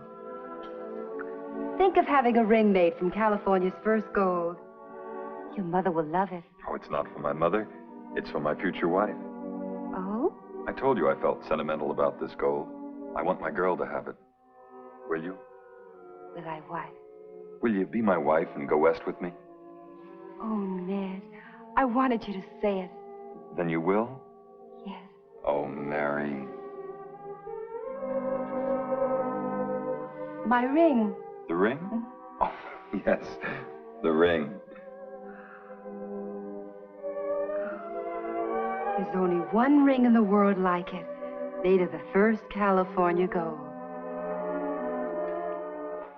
For the benefit of any of you who might have been rooting for the Army, let me say that Lieutenant Loescher ran into bad weather and couldn't land at Panama, was carried clear down to Peru, and finally arrived in Washington 2 months after Lieutenant Beale. But the samples he brought were officially examined by the United States Mint and settled forever any doubt as to the existence of gold in California.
Howdy, folks. I'm the Old Ranger with an exciting new story of real life in the Old West. In 1846, the United States Army, under the command of Colonel John C. Fremont, conquered Santa Barbara without firing a shot. But for years, resentment smoldered in the hearts of the Barbarinos. And in the winter of 1848, the American brig Elizabeth foundered and sank in a storm off the coast of Santa Barbara. Now, these two events would seem to have no connection, but they definitely had for our story tonight. There are several versions of this incident. This one we call Goodbye 500 Pesos. I've tried to be fair. But you Barbarinos still resent our being here. My men have been intimidated, beaten, and ambushed. I am sincerely sorry about the attacks on your men, Captain Lippert. But you must remember, it takes time to make friends. All things have changed. Take time. Sure, time. That's what you told the last 3 men who preceded me at this post. What did it get them? Removal. Well, I'm not going to be removed, transferred, or anything else. I'm going to get results. I don't like the situation. I feel as though I were living on the edge of a volcano. I can assure you, Senor Capitan, there is nothing with my people.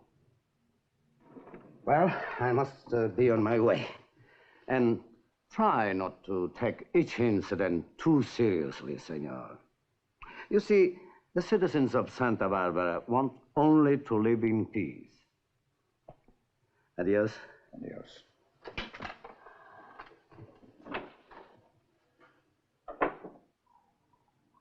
Senor de la Guerra is known for his benevolency. What do you mean? Oh, he's an old man. He sees nothing but good. Then you know something. There is a reason for these assaults, huh? A rebellion brewing? Oh, I will not say yes. I cannot say no. It will take some investigation. Then investigate. As prefect of Santa Barbara, you're responsible for the people. I, senor? Yes. Oh, it will take a few pieces of gold to discover the plot, if there is a plot.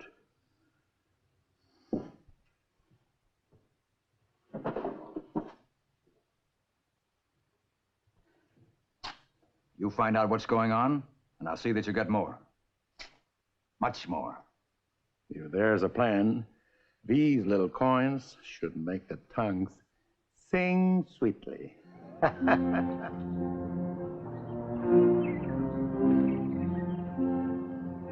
The well looks good, hey, Manolito? Papa, I think people from miles and miles around will come over to see our new well. Now, if we had to wait for the end of the poll, our new well would be ready for use. But it will be difficult to find the right thing. I think I know what such a thing is to be found, Papa. A whale? Yes, by the town near Santa Barbara. It's a brass round pipe, and it's very heavy. I've seen it with my own eyes. But Manolito, my son, we have no pesos to purchase such a weight. But it does not belong to anybody, Papa. It was washed ashore when the American ship wrecked by the reef. Bueno, bueno. Make Pepito fast to the cart. We will go see this pipe. Está bien, Papa. Pepito, vamos a salir.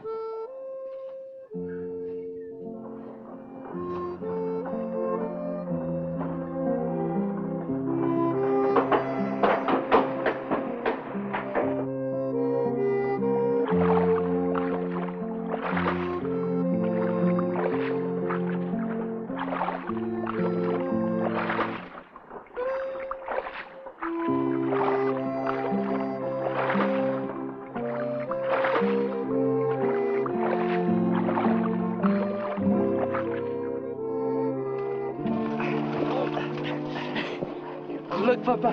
Doesn't that our pipe look beautiful and shiny? See, it is the most beautiful weight in all California. We will be most proud to show it to our friends. Oh, most proud, Papa, most proud. Come on, Pepito, pull. We must get home and show our pipe. Un momento, Manolito. I will give an assist from the back. Come, Pepito. Move, Pepito, ándale. Hiya, Pepito. Pepito, Manolito. Burro, camina. Hiya, Pepito. Pull, Manolito. Anda. Arriba, hombre. Camina, no seas burro. Papa! Are you all right? My leg is caught, Manolito. Hold on, Papa, hold on. All right. Are you all right? My leg, I cannot move it. Oh, you were right on Pepito. Pepito and I will take you home, Papa. You're a good boy, Manolito.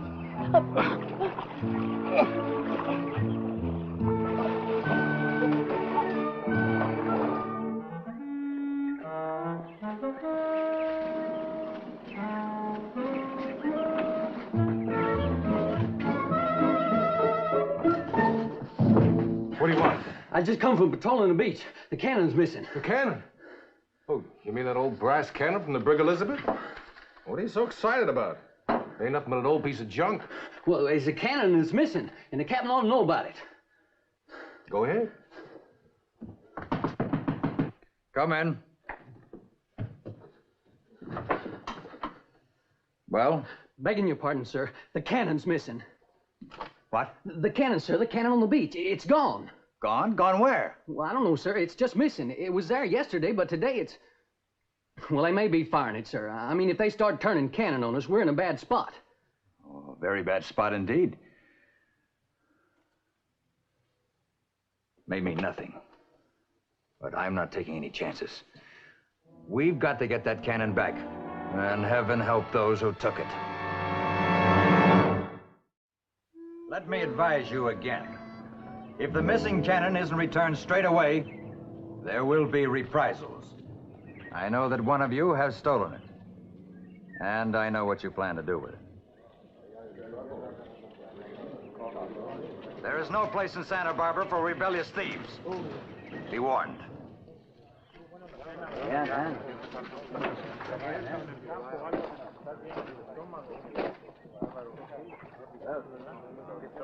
Señor de la Guerra. Ah, Manolito. And how is your good father Enrique? Oh, not too well. He has a wounded leg. That's why I come to town to get some herbs for his medicine. Oh, I am distressed.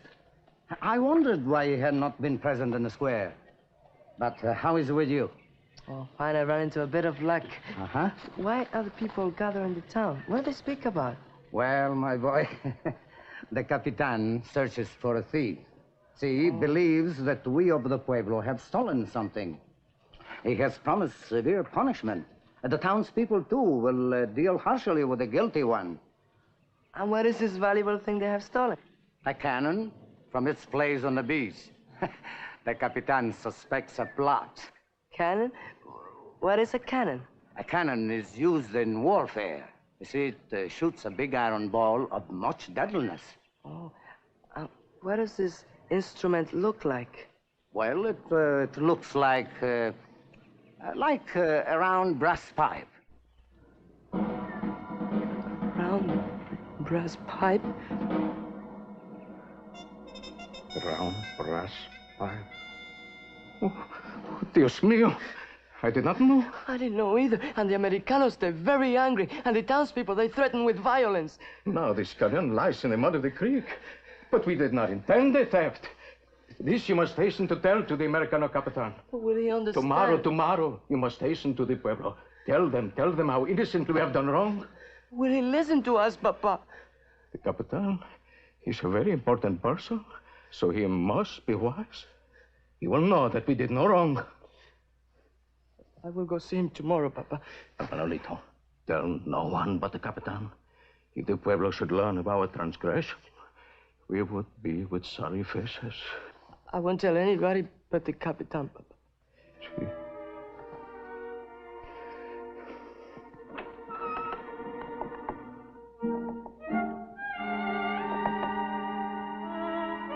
What do you want? I wish to speak to the captain about something very, very important. What's it about? I can only speak to the captain. Oh, yeah? If you want to talk, you can talk to me. Oh. I'm not important enough for you, huh? Well, the captain's busy. You run along and don't be bothering us. It's very important that I speak to the captain. Out. Vamos. Vamos. And stay out.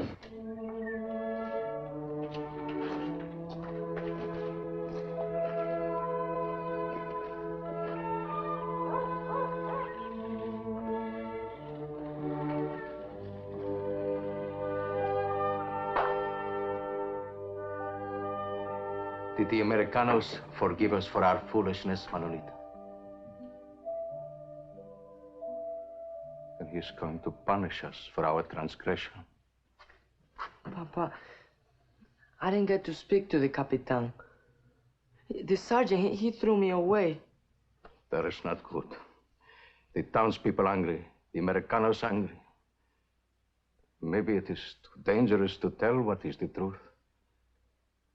Maybe it is safer for us to forget everything, Manolito. Yes, Papa. I just hope the people of Santa Barbara, they forget it too. See.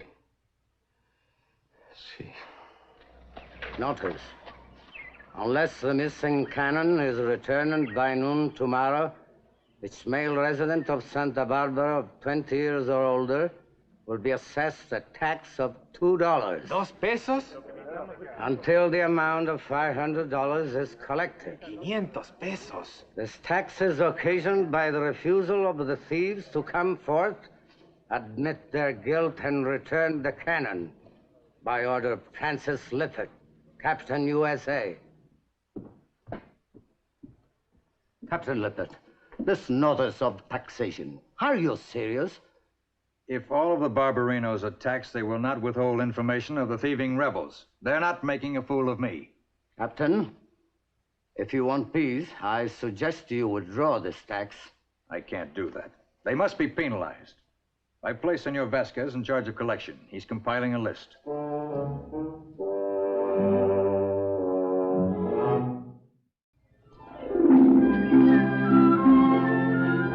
Gracias, señor.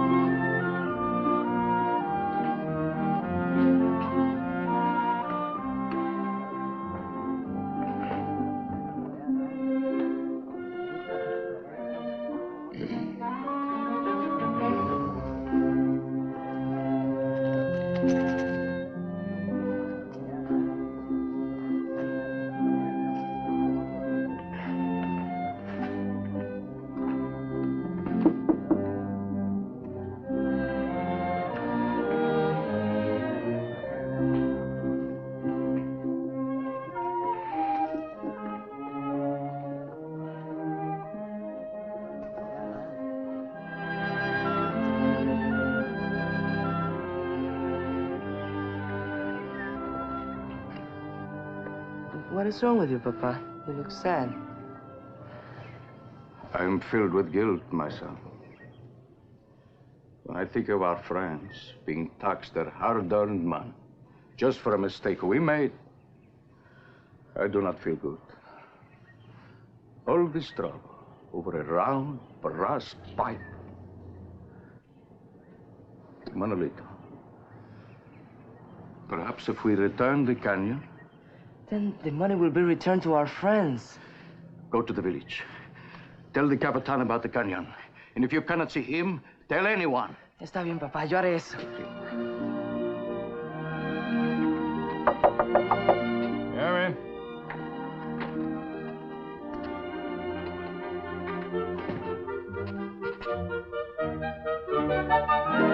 Oh, it's you. What do you want?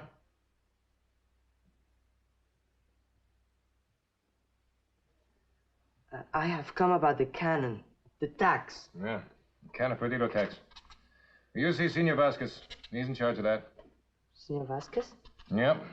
He has full authority. Go see him. Senor Vasquez? That's what I said. You take your problem to him. Now, vamos! And stay, vamos!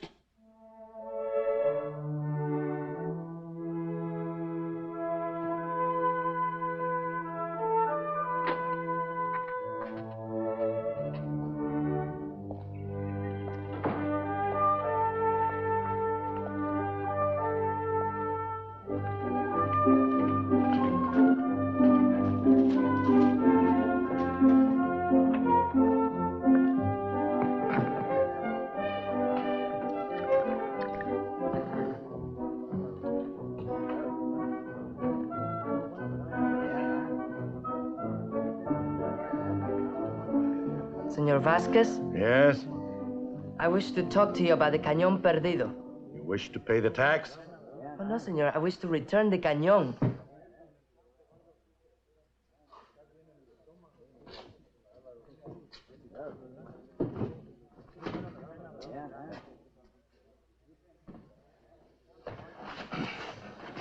Now about this cañón. Oh, I know where the cañón is. Why? I know where the cañón is. It is my thought that if the cañón is returned, then the people will get their money back. Isn't that the truth? It is true. Where is the Cañón Perdido? But it is buried in the mud, in the Mission Creek. You see, it fell off my father's cart. You must take me to this place, so I can be certain that you tell the truth. Well, see, I'll take you to the exact place. All right, come on.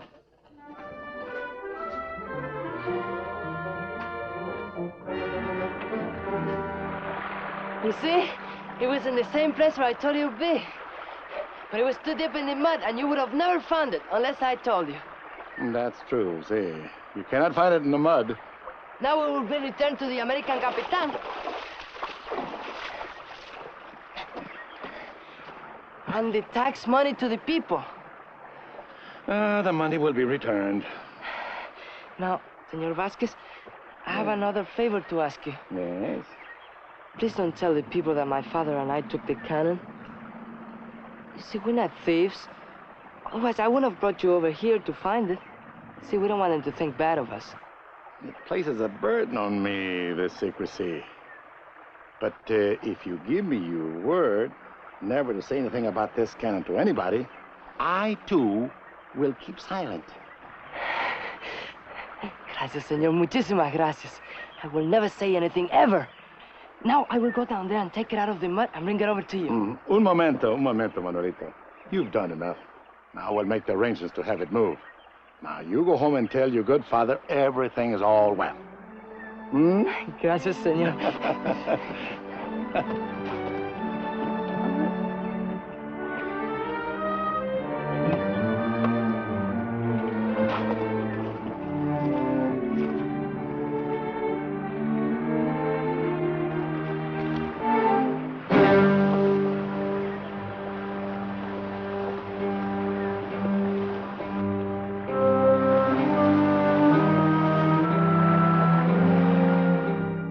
Captain Lippert, for peace in the community, would you ask Senor Vasquez for an accounting of the taxes? Are you questioning my judgment? No, Capitan. Just an accounting of tax money. As a friend, Captain, may I point out that taxation has not produced the missing cannon, nor has the missing cannon produced a rebellion. All right. So it hasn't produced a rebellion. But what about the cannon? I had to make a decision, didn't I? Besides, they still may be plotting. Oh, no. I believe whoever took the cannon either moved it for a prank or had some innocent purpose in mind. That cannon, I wish I'd never heard of it. And the taxation? I'll ask Senor Vasquez for an accounting. Good. Sergeant!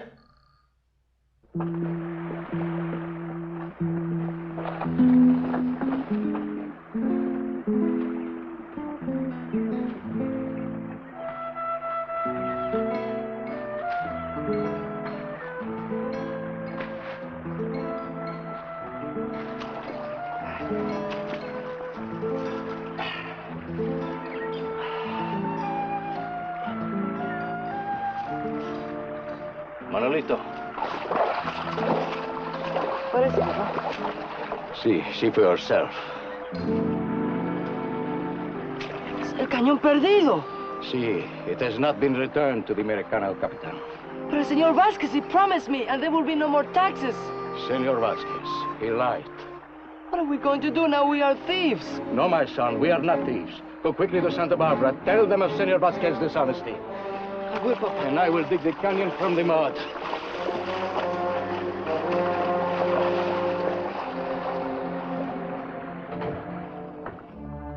Senor Vasquez.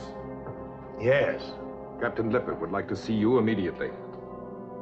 And bring the tax receipts with you.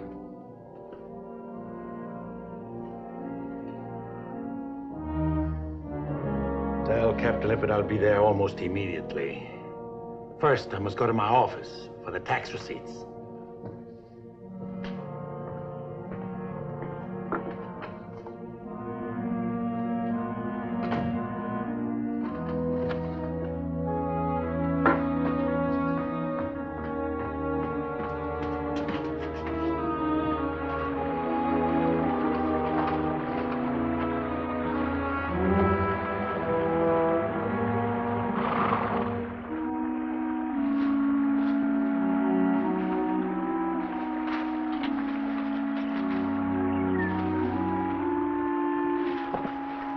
What are you doing with that cannon? I'm going to take it to the Americano, Capitan. A likely story. You have stolen it. You're the one the captain looks for. He will be pleased that I have uncovered the rebel and the robber. That is not true. You know it is not so. My son Manolito told you the whole truth. Lies. You both lie. But I cannot protect you any longer. Move away from that cannon. No, senor. I shall return it to the Americano myself. You want me to take it from you? See. You must take it from me.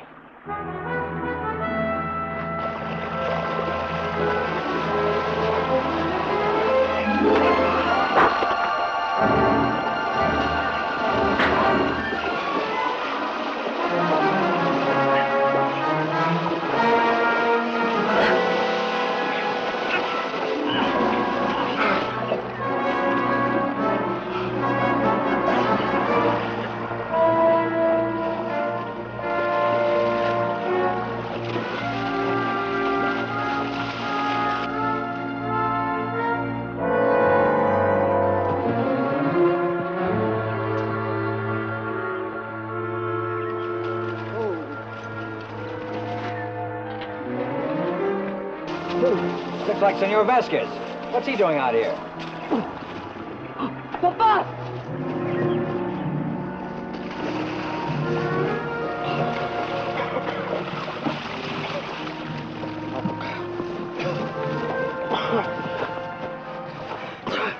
I will be all right. Are you all right? Senor Vasquez has disappeared. He rode off. What did he want? The canyon perdido. It is gone. It was right there, Capitan, in the mud. Perhaps I can find it again. Enrique, leave it buried. I don't ever want to hear of the Cannon Perdido again. But the taxes, Senor Vasquez has said that it... I think Santa Barbara has heard the last of the Senor Vasquez. As far as the tax money is concerned, vale 500 pesos.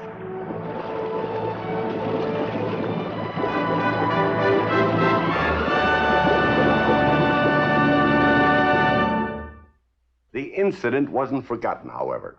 In modern Santa Barbara, it is kept alive by two street names, Canon Perdido Street and 500 Street. In fact, for 10 years after the incident, there was a picture of a cannon and an ironic motto on the city's official seal. That motto was Senor de la Guerra's farewell to Luis Vasquez, Vale 500 pesos, which means goodbye $500.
Howdy, folks.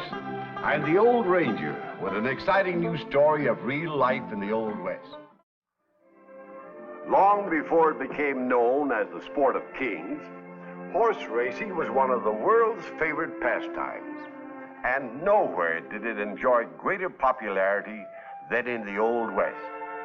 This is the story of a fateful Nevada stake race, and I call it Half a Loaf.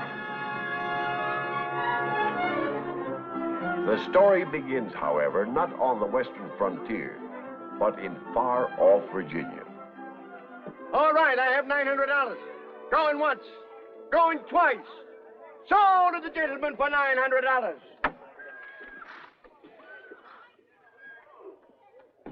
Come, gentlemen. Now, just a moment. The sale may not be quite over. I crave your indulgence for just a moment.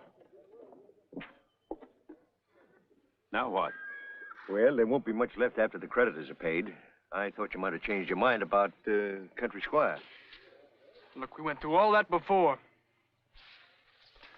This was my father's favorite horse, and he is not for sale. Well, he's way past his racing prime, and he's lame to boot. You let me worry about that. Besides, I'm taking him as part of my share. All right, gentlemen. All right, the sale is over. I know you gentlemen are anxious to get away, so I'll hurry up with the accounting. He was right, you know, about Squire.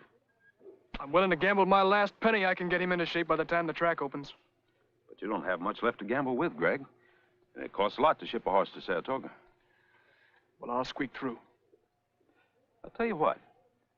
I'll pay half of Squire's shipping charges and half his keep till you find out whether that leg clears up. All right, on one condition. What's that? Half of everything I win goes to you. All right. But you get half of all the gold I dig up. Are you still going to sit out for Nevada? That's right. It's a deal. Whatever either of us comes up with, we share and share alike.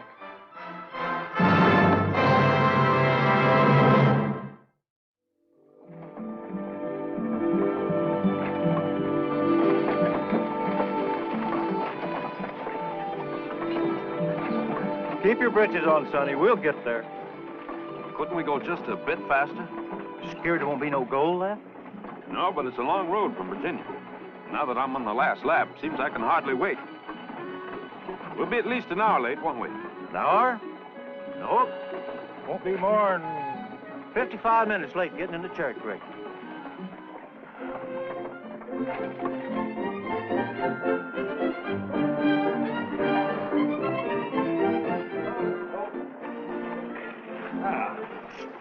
Mind now, Pee-wee.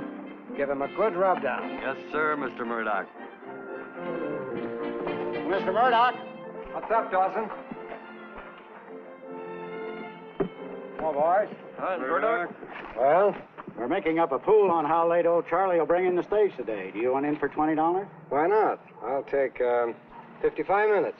Why, shucks, old Charlie's nearly 55 minutes late already. Oh, I didn't realize what time it was. Well, I guess that's one on me, boys. The stage would have to be practically within hailing distance right now, or I'd lose.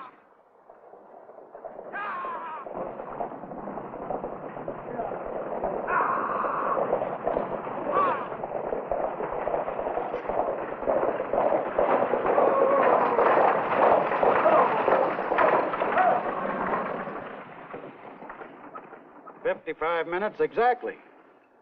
You win, Mr. Murdoch. How does he do Well, now, wasn't that something?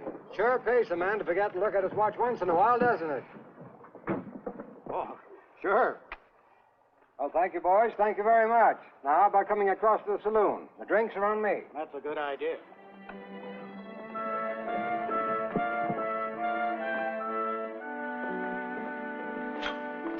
You did it again, Pop, after you promised me. Well, I'm sorry, Helen, but I thought I had that Murdoch dead to rights this time. Nobody ever has Sure Thing Murdoch dead to rights. Look, chances are he had it fixed up with old Charlie to bring the stage in at exactly 55 minutes late. Now, you know that old Charlie wouldn't do a thing like that. Well, he not only would, but he did. Now, ain't I got troubles enough without a stranger butting in? Sorry. Oh, you're not butting in as far as I'm concerned. Look, it's time that the people in Cherry Creek learned a lesson about Sure Thing Murdoch. Why, he's won bets around here about everything from wrestling matches to how many crackers there are in a barrel. Well, that still don't prove that Charlie was in on this. Well, I rode up on the box with him, and he told me we'd be 55 minutes late getting into Cherry Creek. Why, he walked the horses along, and then he speeded them up just to make it look natural. Well, that still could be just one of those things. Oh, one of those sure things. All right, have it your own way. Poor Pop. Oh, if you want something, I'd be glad to help you. Well, I'm going prospecting, and I picked out this shovel, and, well, the truth is, I'm too green even to know what I need. Well, the mining stuff's all over there. Oh. Well, I see you run the post office here, too. Oh, I sure hope there's a letter for me pretty soon. Oh, sounds important. Your wife? Oh, not married. Best girl? My brother. All the family I got left. Well, if you let me know where your diggings are, well, I'll try to get word to you if a letter comes. That is, if you tell me your name? Oh, sure thing. I mean, Lamont Carlyle.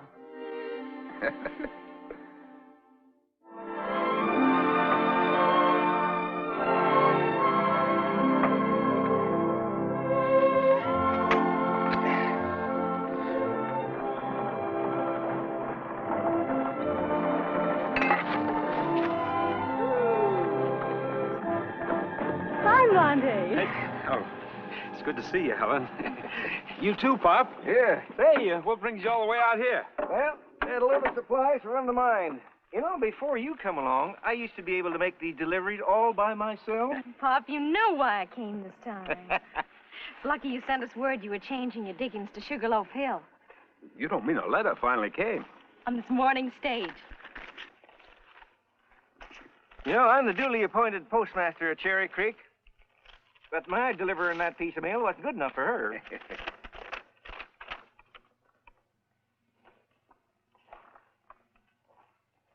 Good news?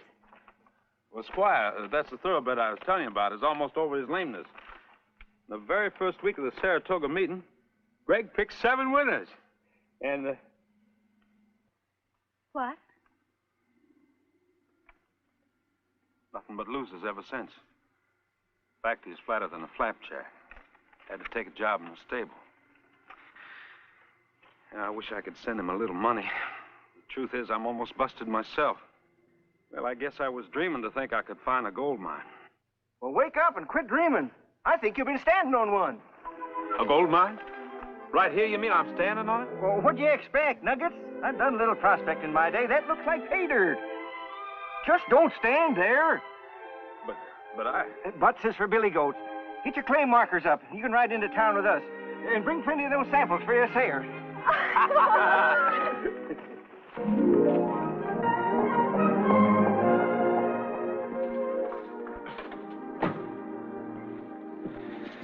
Not yet? No. Well, I went ahead and filed the claim already. You think I was a fool not to wait till you finished the assay report? Yes and no. Well, what does that mean? Well, there's gold there, but it ain't high grade. Probably wouldn't run you more than $40 a ton. And you're going to have to move a lot of rock to make it pay. I don't think you'll ever make a go of it alone. Well, I made my brother a half partner in the claim. I already wrote him to come out right away. That won't do much good if all he's got is just muscles. You're going to need a lot of heavy equipment to get that ore out. You're going to need a stamp mill, all of which is going to take a lot of capital. I see. Well, you suppose I could buy it on the strength of this assay report? Oh, you mind get backing from any of a dozen different outfits in Denver or maybe even in San Francisco? Well, I couldn't afford the fare there. There's one local man that might be persuaded to loan you the money. You mean you? No, I was referring to Mr. Murdoch. Oh, I see. Well, I'm kind of afraid to do business with him. He's the only man in these parts with the cash you're looking for. So, if you don't want to do business with him, you just ain't doing business. Thank you.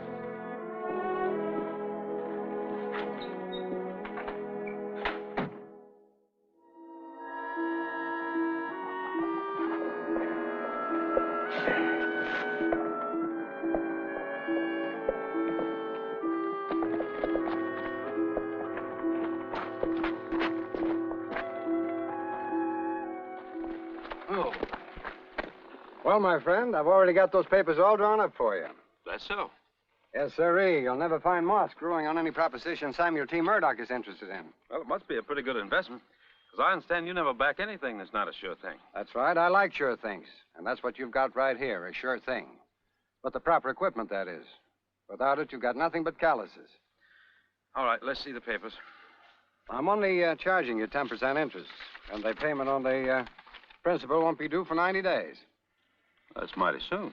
And to save time, I've already made out a draft to the Great Western Mining Equipment Company of Sacramento. You just endorse it and get it in the mail right away, and you'll be able to make those payments like they were peanuts. Yes, but According to this agreement, if I should happen to default, you get to mine. Well, now, a man puts up $15,000, he's entitled to protection. Anyone else you'd borrow from is going to demand the same thing. Well? Just pen and ink in my tent.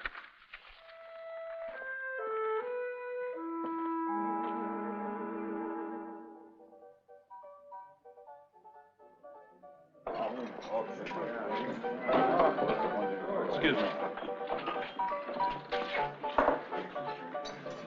You sure put one over on me, didn't you, Murdoch? Well, I can't imagine what you're talking about. This letter from the Great Western Mining Equipment Company. Informing me they won't be able to make deliveries on that equipment for at least 120 days. Well, now, that's a real darn right shame. Oh, I knew you'd cry your eyes out for me. Especially since the first payment on that contract is due you in 90 days. You found yourself a sure thing, all right, didn't you? Well, now, how was I to know they were short of machinery? Well, maybe this will refresh your memory. In fact, we had already informed Mr. Murdoch of the unavoidable delay in all deliveries. Carlyle, I guess the rocks and the men are just a little bit too hard for you out here in the West.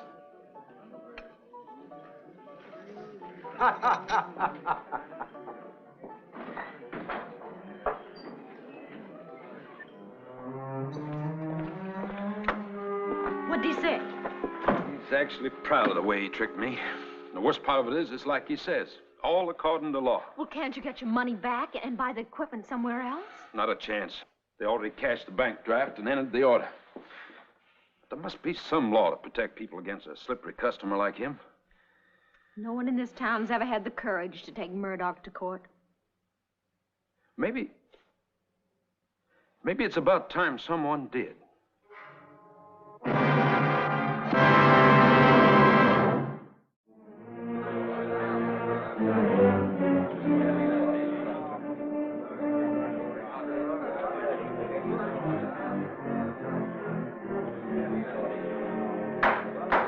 Ready for the verdict.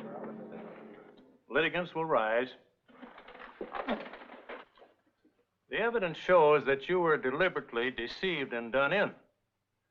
But we happen to have a principle in law, caveat emptor, which means let the buyer beware.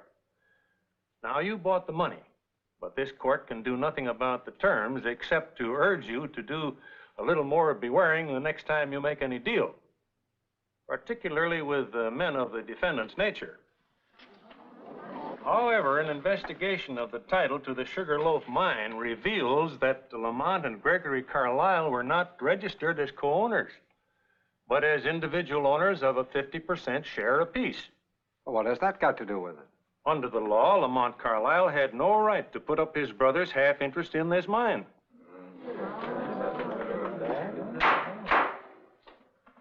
It is therefore the decision of this court that S.T. Murdoch can foreclose only on Lamont Carlyle's half interest in the mine, and that Gregory Carlyle's separate half interest shall remain free and unencumbered. Court is adjourned.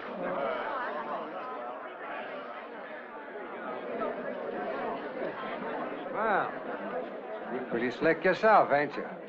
Call it that if you like. Well, what I don't like is being in business with your brother. Where is he, anyway? I finally heard from him. He's on his way here. Oh, good. When he shows up, send him around. I never was one to be satisfied with just half a load. Well, he'll be here any day, Murdoch. But I wouldn't be too anxious to meet him if I were you.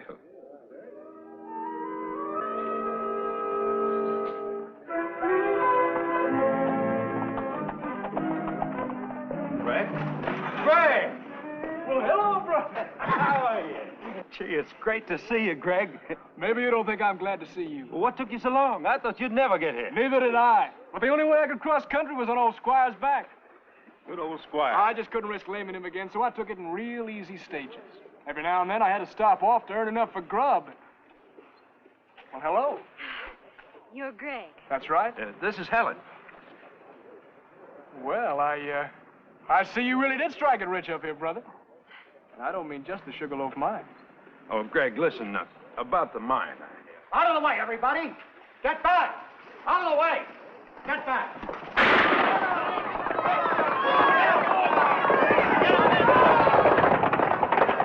Horse racing, Western style? Sure thing, Murdoch style. He's not only got most of the money in town, he owns a horse that just won. Well, I'd sure like to meet him. You will. In fact, you're in business with him. Me? Here he comes. Oh, this is my brother. Well, well, the long-lost brother. You know, I actually thought he made you up. Slick enough to, you know. We Carlyles don't consider being called slick a compliment. Oh, well, now, I didn't mean no harm. Me, I like everything slick. Men and, horses. Never saw a breed like that before. What is he? A thoroughbred. Oh, my mistake, I guess. I never would have picked that horse for a thoroughbred. Listen, Mr. Agent. Greg. You were saying? Never mind. It's too bad he doesn't amount to more. I'm sort of running out of horses to race against Starhill. But, about the mine. Later. My brother and I have some things to talk over first. I'll be over at the saloon. Thoroughbred, eh? Why wouldn't you let me take up his challenge? Or are you so set against betting? Like I said, we got things to talk over. Bring it through. Yes, Two. Yeah, 2-1, 2.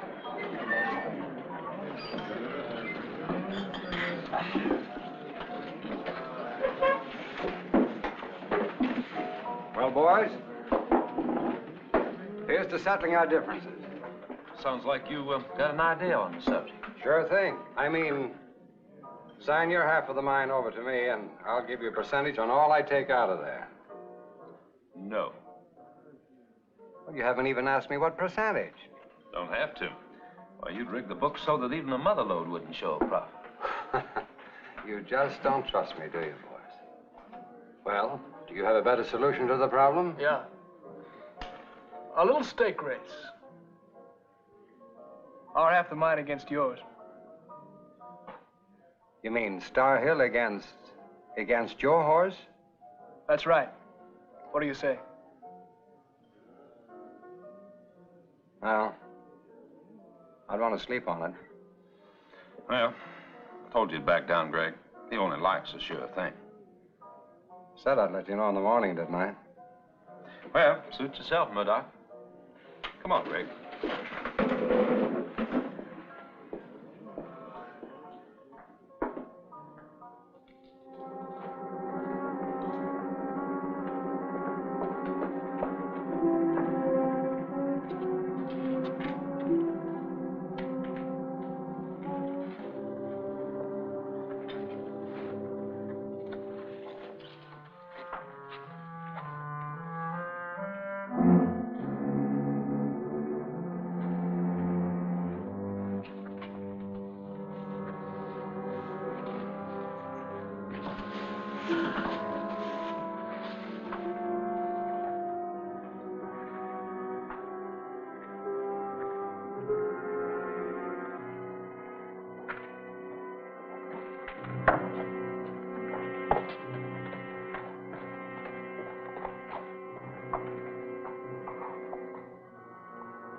Where do you want us to start, Mr. Murdoch? Start your race down at the rock slide. And finish up at this point up there. That's about the right distance. All right, let's get started. I'll be waiting down here.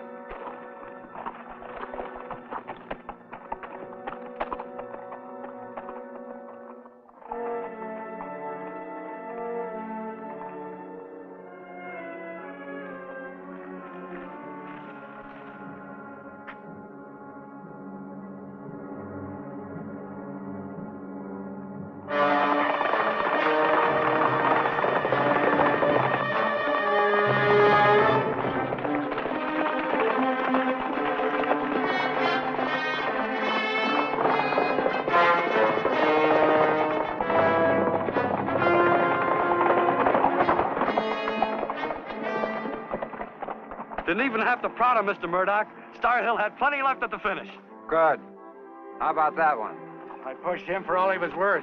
He just ain't got it.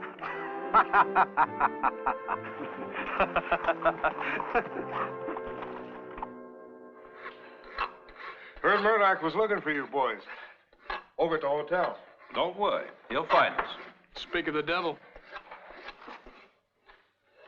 Well, you boys changing your horse's shoes? Just the 2 front ones.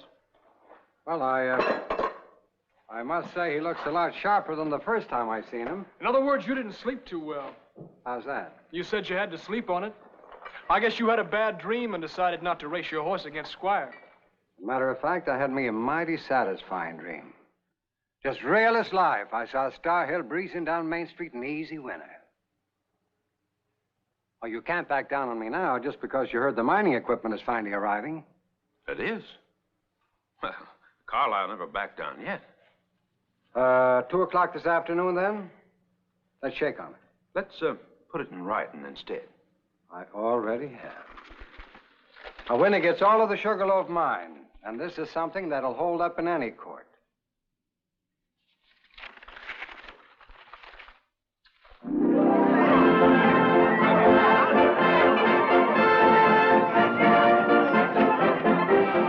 Monty, you shouldn't have let Murdoch trick you into this.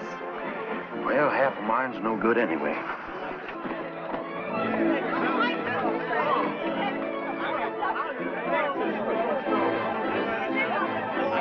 Get ready.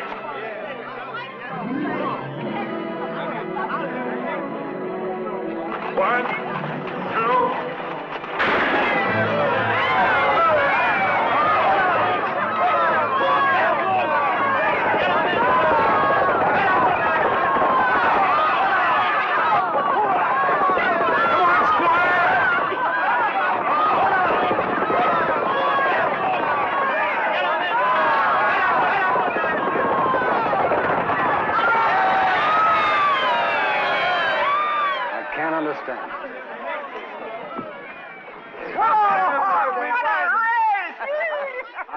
Can't understand it.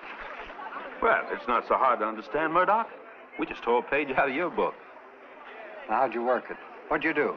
Well, I knew you'd never make the bet unless you figured it was a sure thing, which meant that you'd probably kidnap Squire and hold a test race. That still doesn't explain it. This will. We put these heavy shoes, weighing 4 pounds apiece, on Squire's front hooves for your race last night. That slowed him down. And this morning, we put the regular shoes back on. Here, nail them up over your mantle. The winning of that horse race was only the beginning for the Carlisle brothers. For the Sugarloaf mine became one of the most productive in the history of the Old West.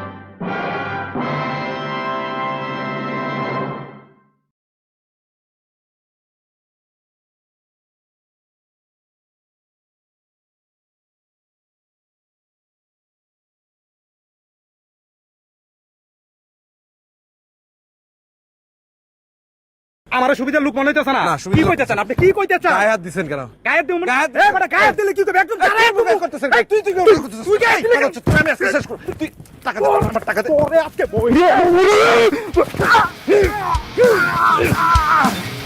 না কোন রাস্তার মধ্যে আইছেন ভাই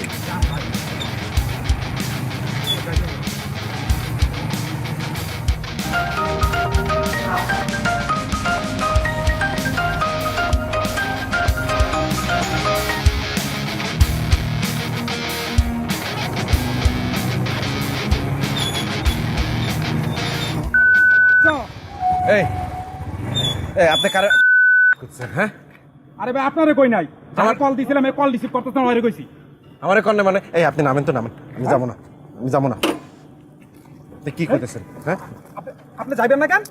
না, আমি যাবো না। আপনি আপনি নামেন, আমার টাকা দেন, আমি যাইগা।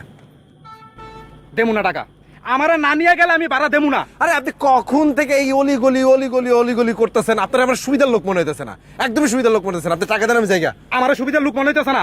কি কইতেছেন আপনি? কি কইতেছেন? গায়ে হাত দিছেন কেন? গায়ে দেবো না।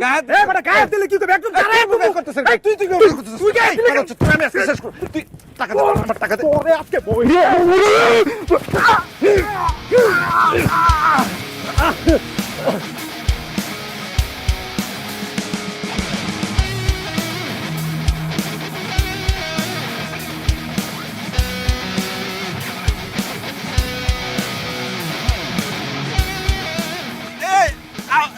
মোটরসাইকেল করে নিয়ে যেতেছেন ভাই। এটা আমার মালিকের মোটরসাইকেল ভাই। ভাই মোটরসাইকেল নিয়ে যান না।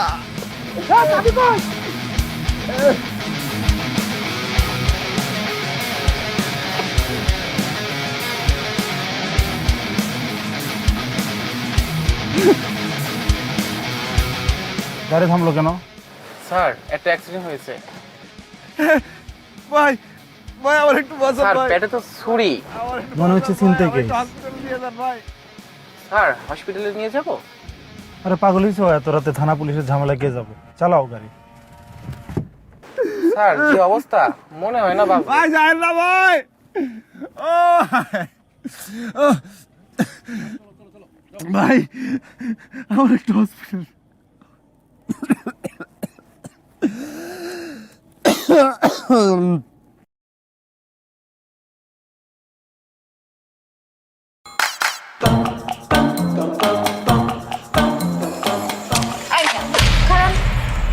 আচ্ছা, আপনি ওই দিন আপনার আম্মার সামনে আমার লগে এরকম ব্যবহার করছেন কেন? আমার ইচ্ছে হয়েছে আমি করছি, আর আমার পিছে ঘুরে লাভ নাই। কেন? আমি আপনার ভালোবাসি না, করবো না কেন? এ হায়া মেয়ে রে বাবা, তোমার তো আমি ক্লিয়ার করে বলছি যে আমি তোমার বিয়ে করব না। আরে আপনার আম্মাই তো আমার পছন্দ করছো, তো আপনি শাদি করবেন না কেন? তাহলে তারই বিয়েটা করো। জি জি জি, আস্তাগফিরুল্লাহ, কি কইতাছেন? আমি আপনার আম্মারে কেন শাদি করব? তো আপনারা শাদি করুন। আর আপনি যদি আমার শাদি না করছেন তাহলে কয়ে দিলাম, ব্লেড দিয়ে আপনার নাম আমার হাতে লিখুন। তোমার যা ইচ্ছা তুমি তাই করো, আমি একদমই ভয় পাই না। আগের বার মাইনে নিছি, খেলা ছিল দেখা, এটা খেলা না, এটা আমার জীবন। আমি জীবন নিয়ে ছেলে খেলা করতে পারবো না। আমি হাঁচা হাঁচা কইতেছি, আমি কিন্তু ব্লেড দিয়ে হাতে পায়ে গলায় মুখে সব জায়গায় যেখানে ইচ্ছা সেখানে লেখো। ইংরেজি বাংলা ফার্সি যেটাতে পারো সেটাতেই লেখো, আমার কিচ্ছু যায় আসে না। আপনার আমি শেষবারের মতো কইতেছি, আপনার আর বেশি সময় দিব না, শুধুমাত্র 12 ঘন্টা সময় দিলাম। এই 12 ঘন্টার মধ্যে আপনি আপনার মত বদলাইবেন, নাহলে কইলাম আমি হাঁচায় ব্লেড দিয়ে আপনার নাম লিখে ফেলাম, আমার কেউ আটকাইতে পারবো না।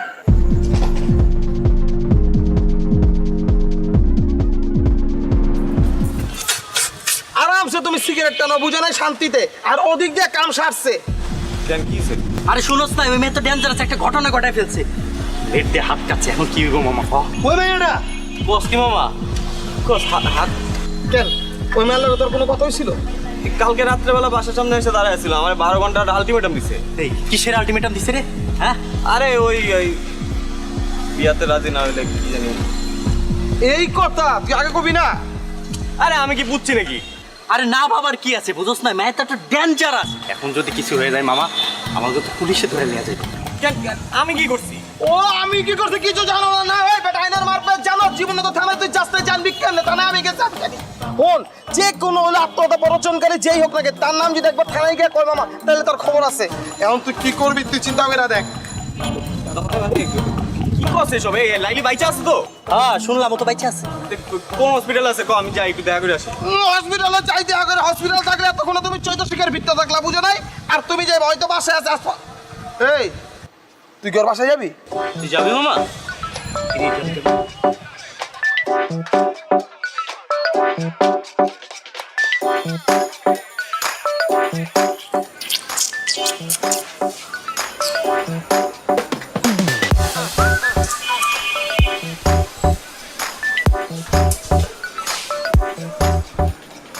হায় রে খোদা, তুমি আইছো। আমি জানতাম তুমি আইবা। আমি লাইলে কইছি তুমি আসবা। চ্যাংরা হও আর রক্ত গরম হও, মানুষ তো। তোমার মনের ভিতরে সেই প্রেমটা আছে। আচ্ছা আমি লাইলির সাথে একটু দেখা করবো। লাইলির সাথে দেখা করবা? কেমন আছে ও? আছে বাবা, আস। আসো তোমার আমি তো দেখা করাতে আসো।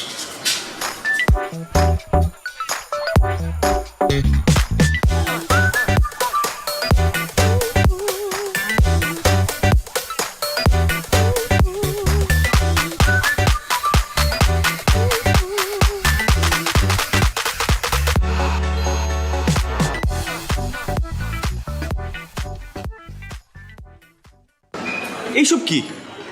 প্লেট দিয়ে তোমার নাম লিখছি, বানান ঠিক আছে? একদম ঠিক আছে। কিন্তু কি বলো বাইক না, ভালো হয়েছে না?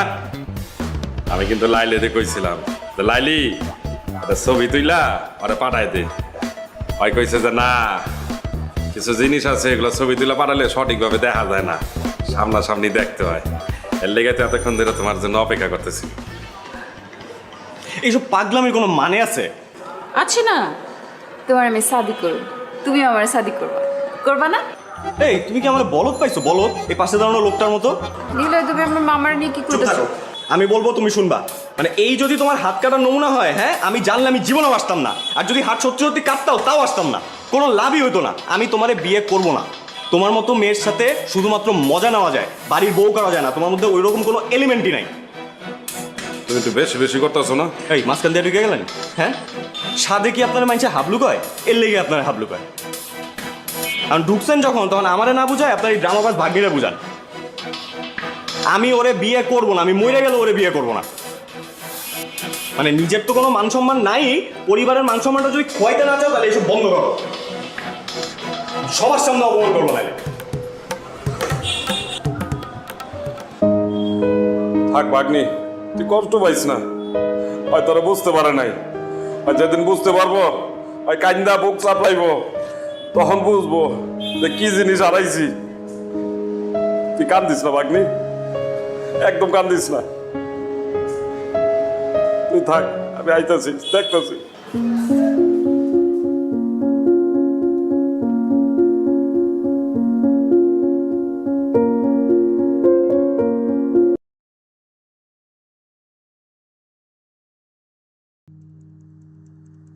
Được, anh biết là vay vay kỳ quý mà. Em biết là nhưng mà không lãi là nhót mà. Đấy. Đấy, mình lợi thì lợi nhuận. Biết rồi, anh biết mà.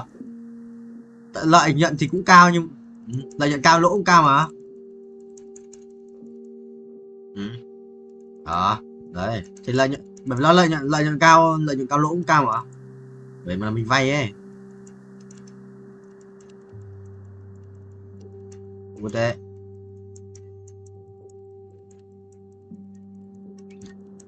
Được quá, giờ đó là Bitcoin đang dần lên tí rồi đấy. Nó đang lên tí rồi đấy. Em phải lấy thằng lương đã. Anh phải lấy thằng lương đã, không được. Muốn cả không được cút đấy. Không được 50 đâu. Anh lo cái gì không? Lên nói, đang lên nói, không muộn, không kia 55 giờ 57 rồi. Sắp mà lên lại 70 thì tính. Và lên lại 70 thì bình ấy. Bây giờ mua từ bây giờ lên lại 70 giờ nhiều ấy.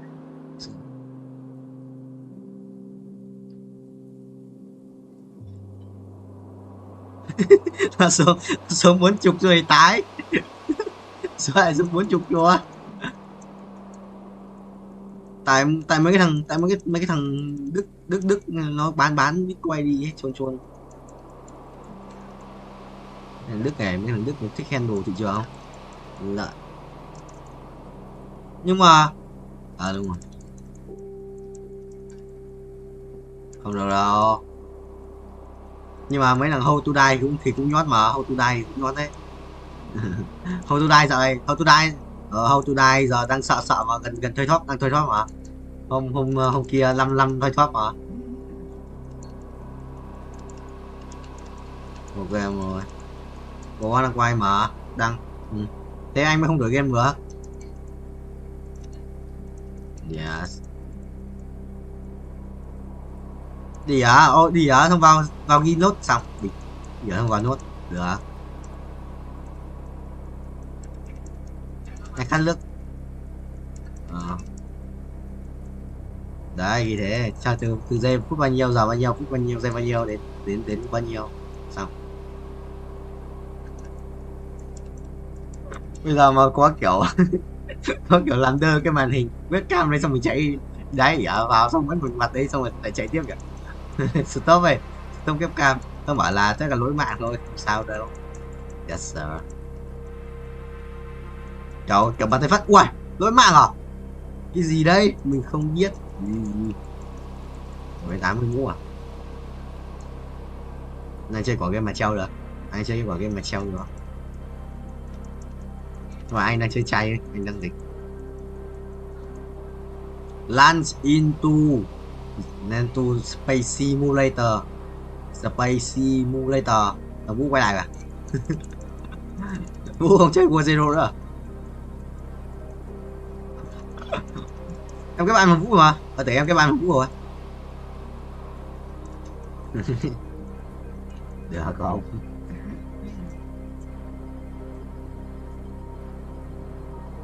Yes. Cái hồi mà anh không uống nhiều ấy, anh còn ngồi im không cả đi đái cơ.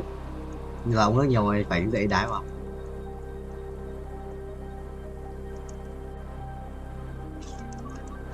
Có à.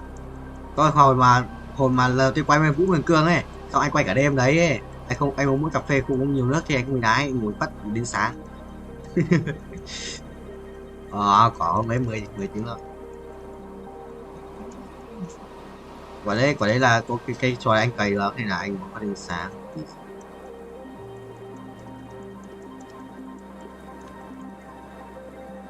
Gì broccoli mày grab. Rồi sẽ quen thôi. Không lắm rồi à.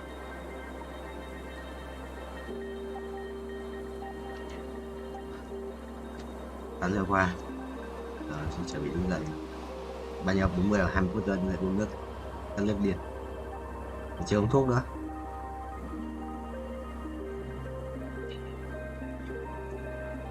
Yes. Quay nhiều khác quen mà. Nó quay chán tiền. Sao mấy anh còn không biết đánh cờ ấy, anh cũng chơi cái gì khác ngoài Roblox đâu, chỉ chơi Roblox thôi. Không biết chơi cái gì đâu. Bây giờ nhanh mà, một trận 30, 40, 50 phút rồi, dễ. Từ lúc mà bài treo ví dụ mà cái game này nó bay được ấy, giới hạn chơi một game mà tầm 10 đến 15 tiếng một game là chỉ được quay chung đấy là phải đổi game rồi cho nó bắt thế, nó không cho quay một game quá nhiều ấy.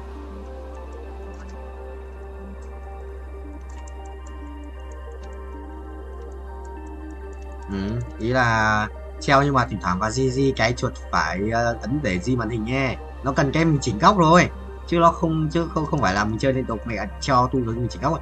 Thì cái game mà anh đang chơi với cả thằng Vũ ngoài thì lúc bay ấy thì nó tự bay mà mình chỉ cần vào mình di chuột một tí cho nó đổi góc rồi xong, không phải làm gì đâu.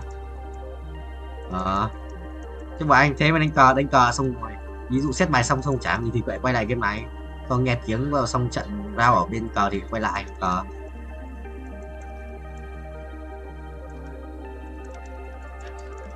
Phải thôi, phải lách thôi. Làm sao mà phải sao mà đứng được, làm sao mà chuẩn được, chuẩn chết, chuẩn mệt quỷ. Sao rồi còn bắt nói liên tục như thế, bây giờ mà anh mà nói nhiều nói liên tục, quay gì cũng nói, không cái gì là không nói. Mới là nhiều béo vào, anh đã quay cứ nói lắm thế. Phải nói lắm đấy. Phải nói lắm đấy. Không nói lắm không được đâu. Được rồi này, quay tiếp rồi. Luôn tiếp. Sự là không. Ôi giời ha.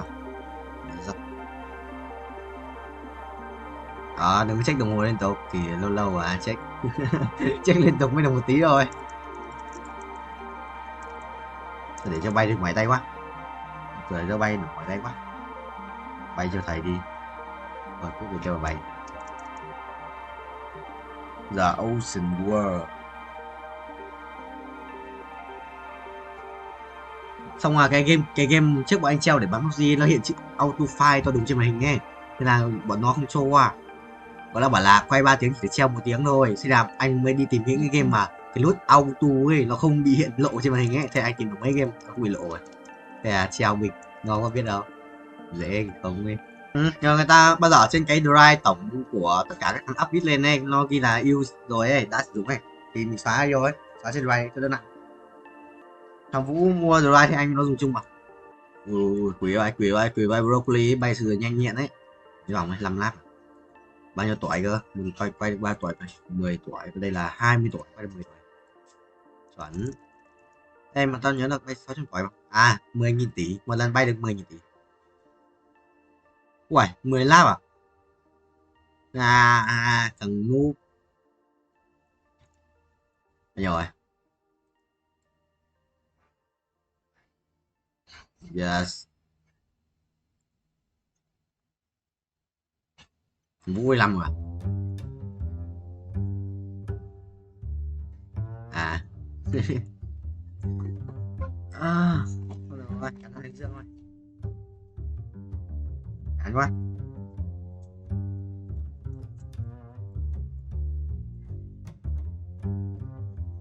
Đấy không? Sam chỉnh chuẩn như vậy. Gì? Thằng kia nó không chỉnh à, thằng Tuấn nó không có chỉnh cho à, Tuấn à. Trước của anh là nó vào nó xét cho anh mà. Vào nó vào gì nhỉ? Team view xét.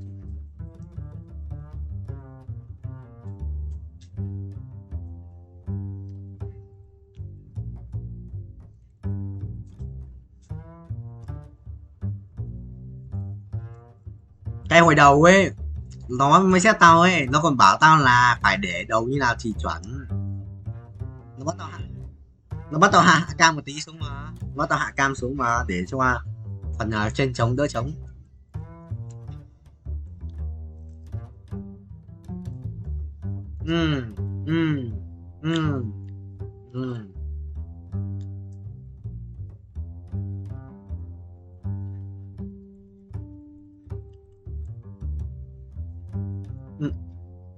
Quý nhỉ, hay có setting rồi.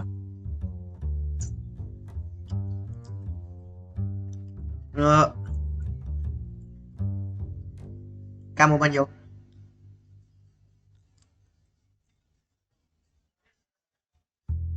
Gì đây, hơn 10 tiếng lại thế là quay 20 tiếng mới lời 2 lít chuẩn không phải được tốt. Báo mẹ tôi 15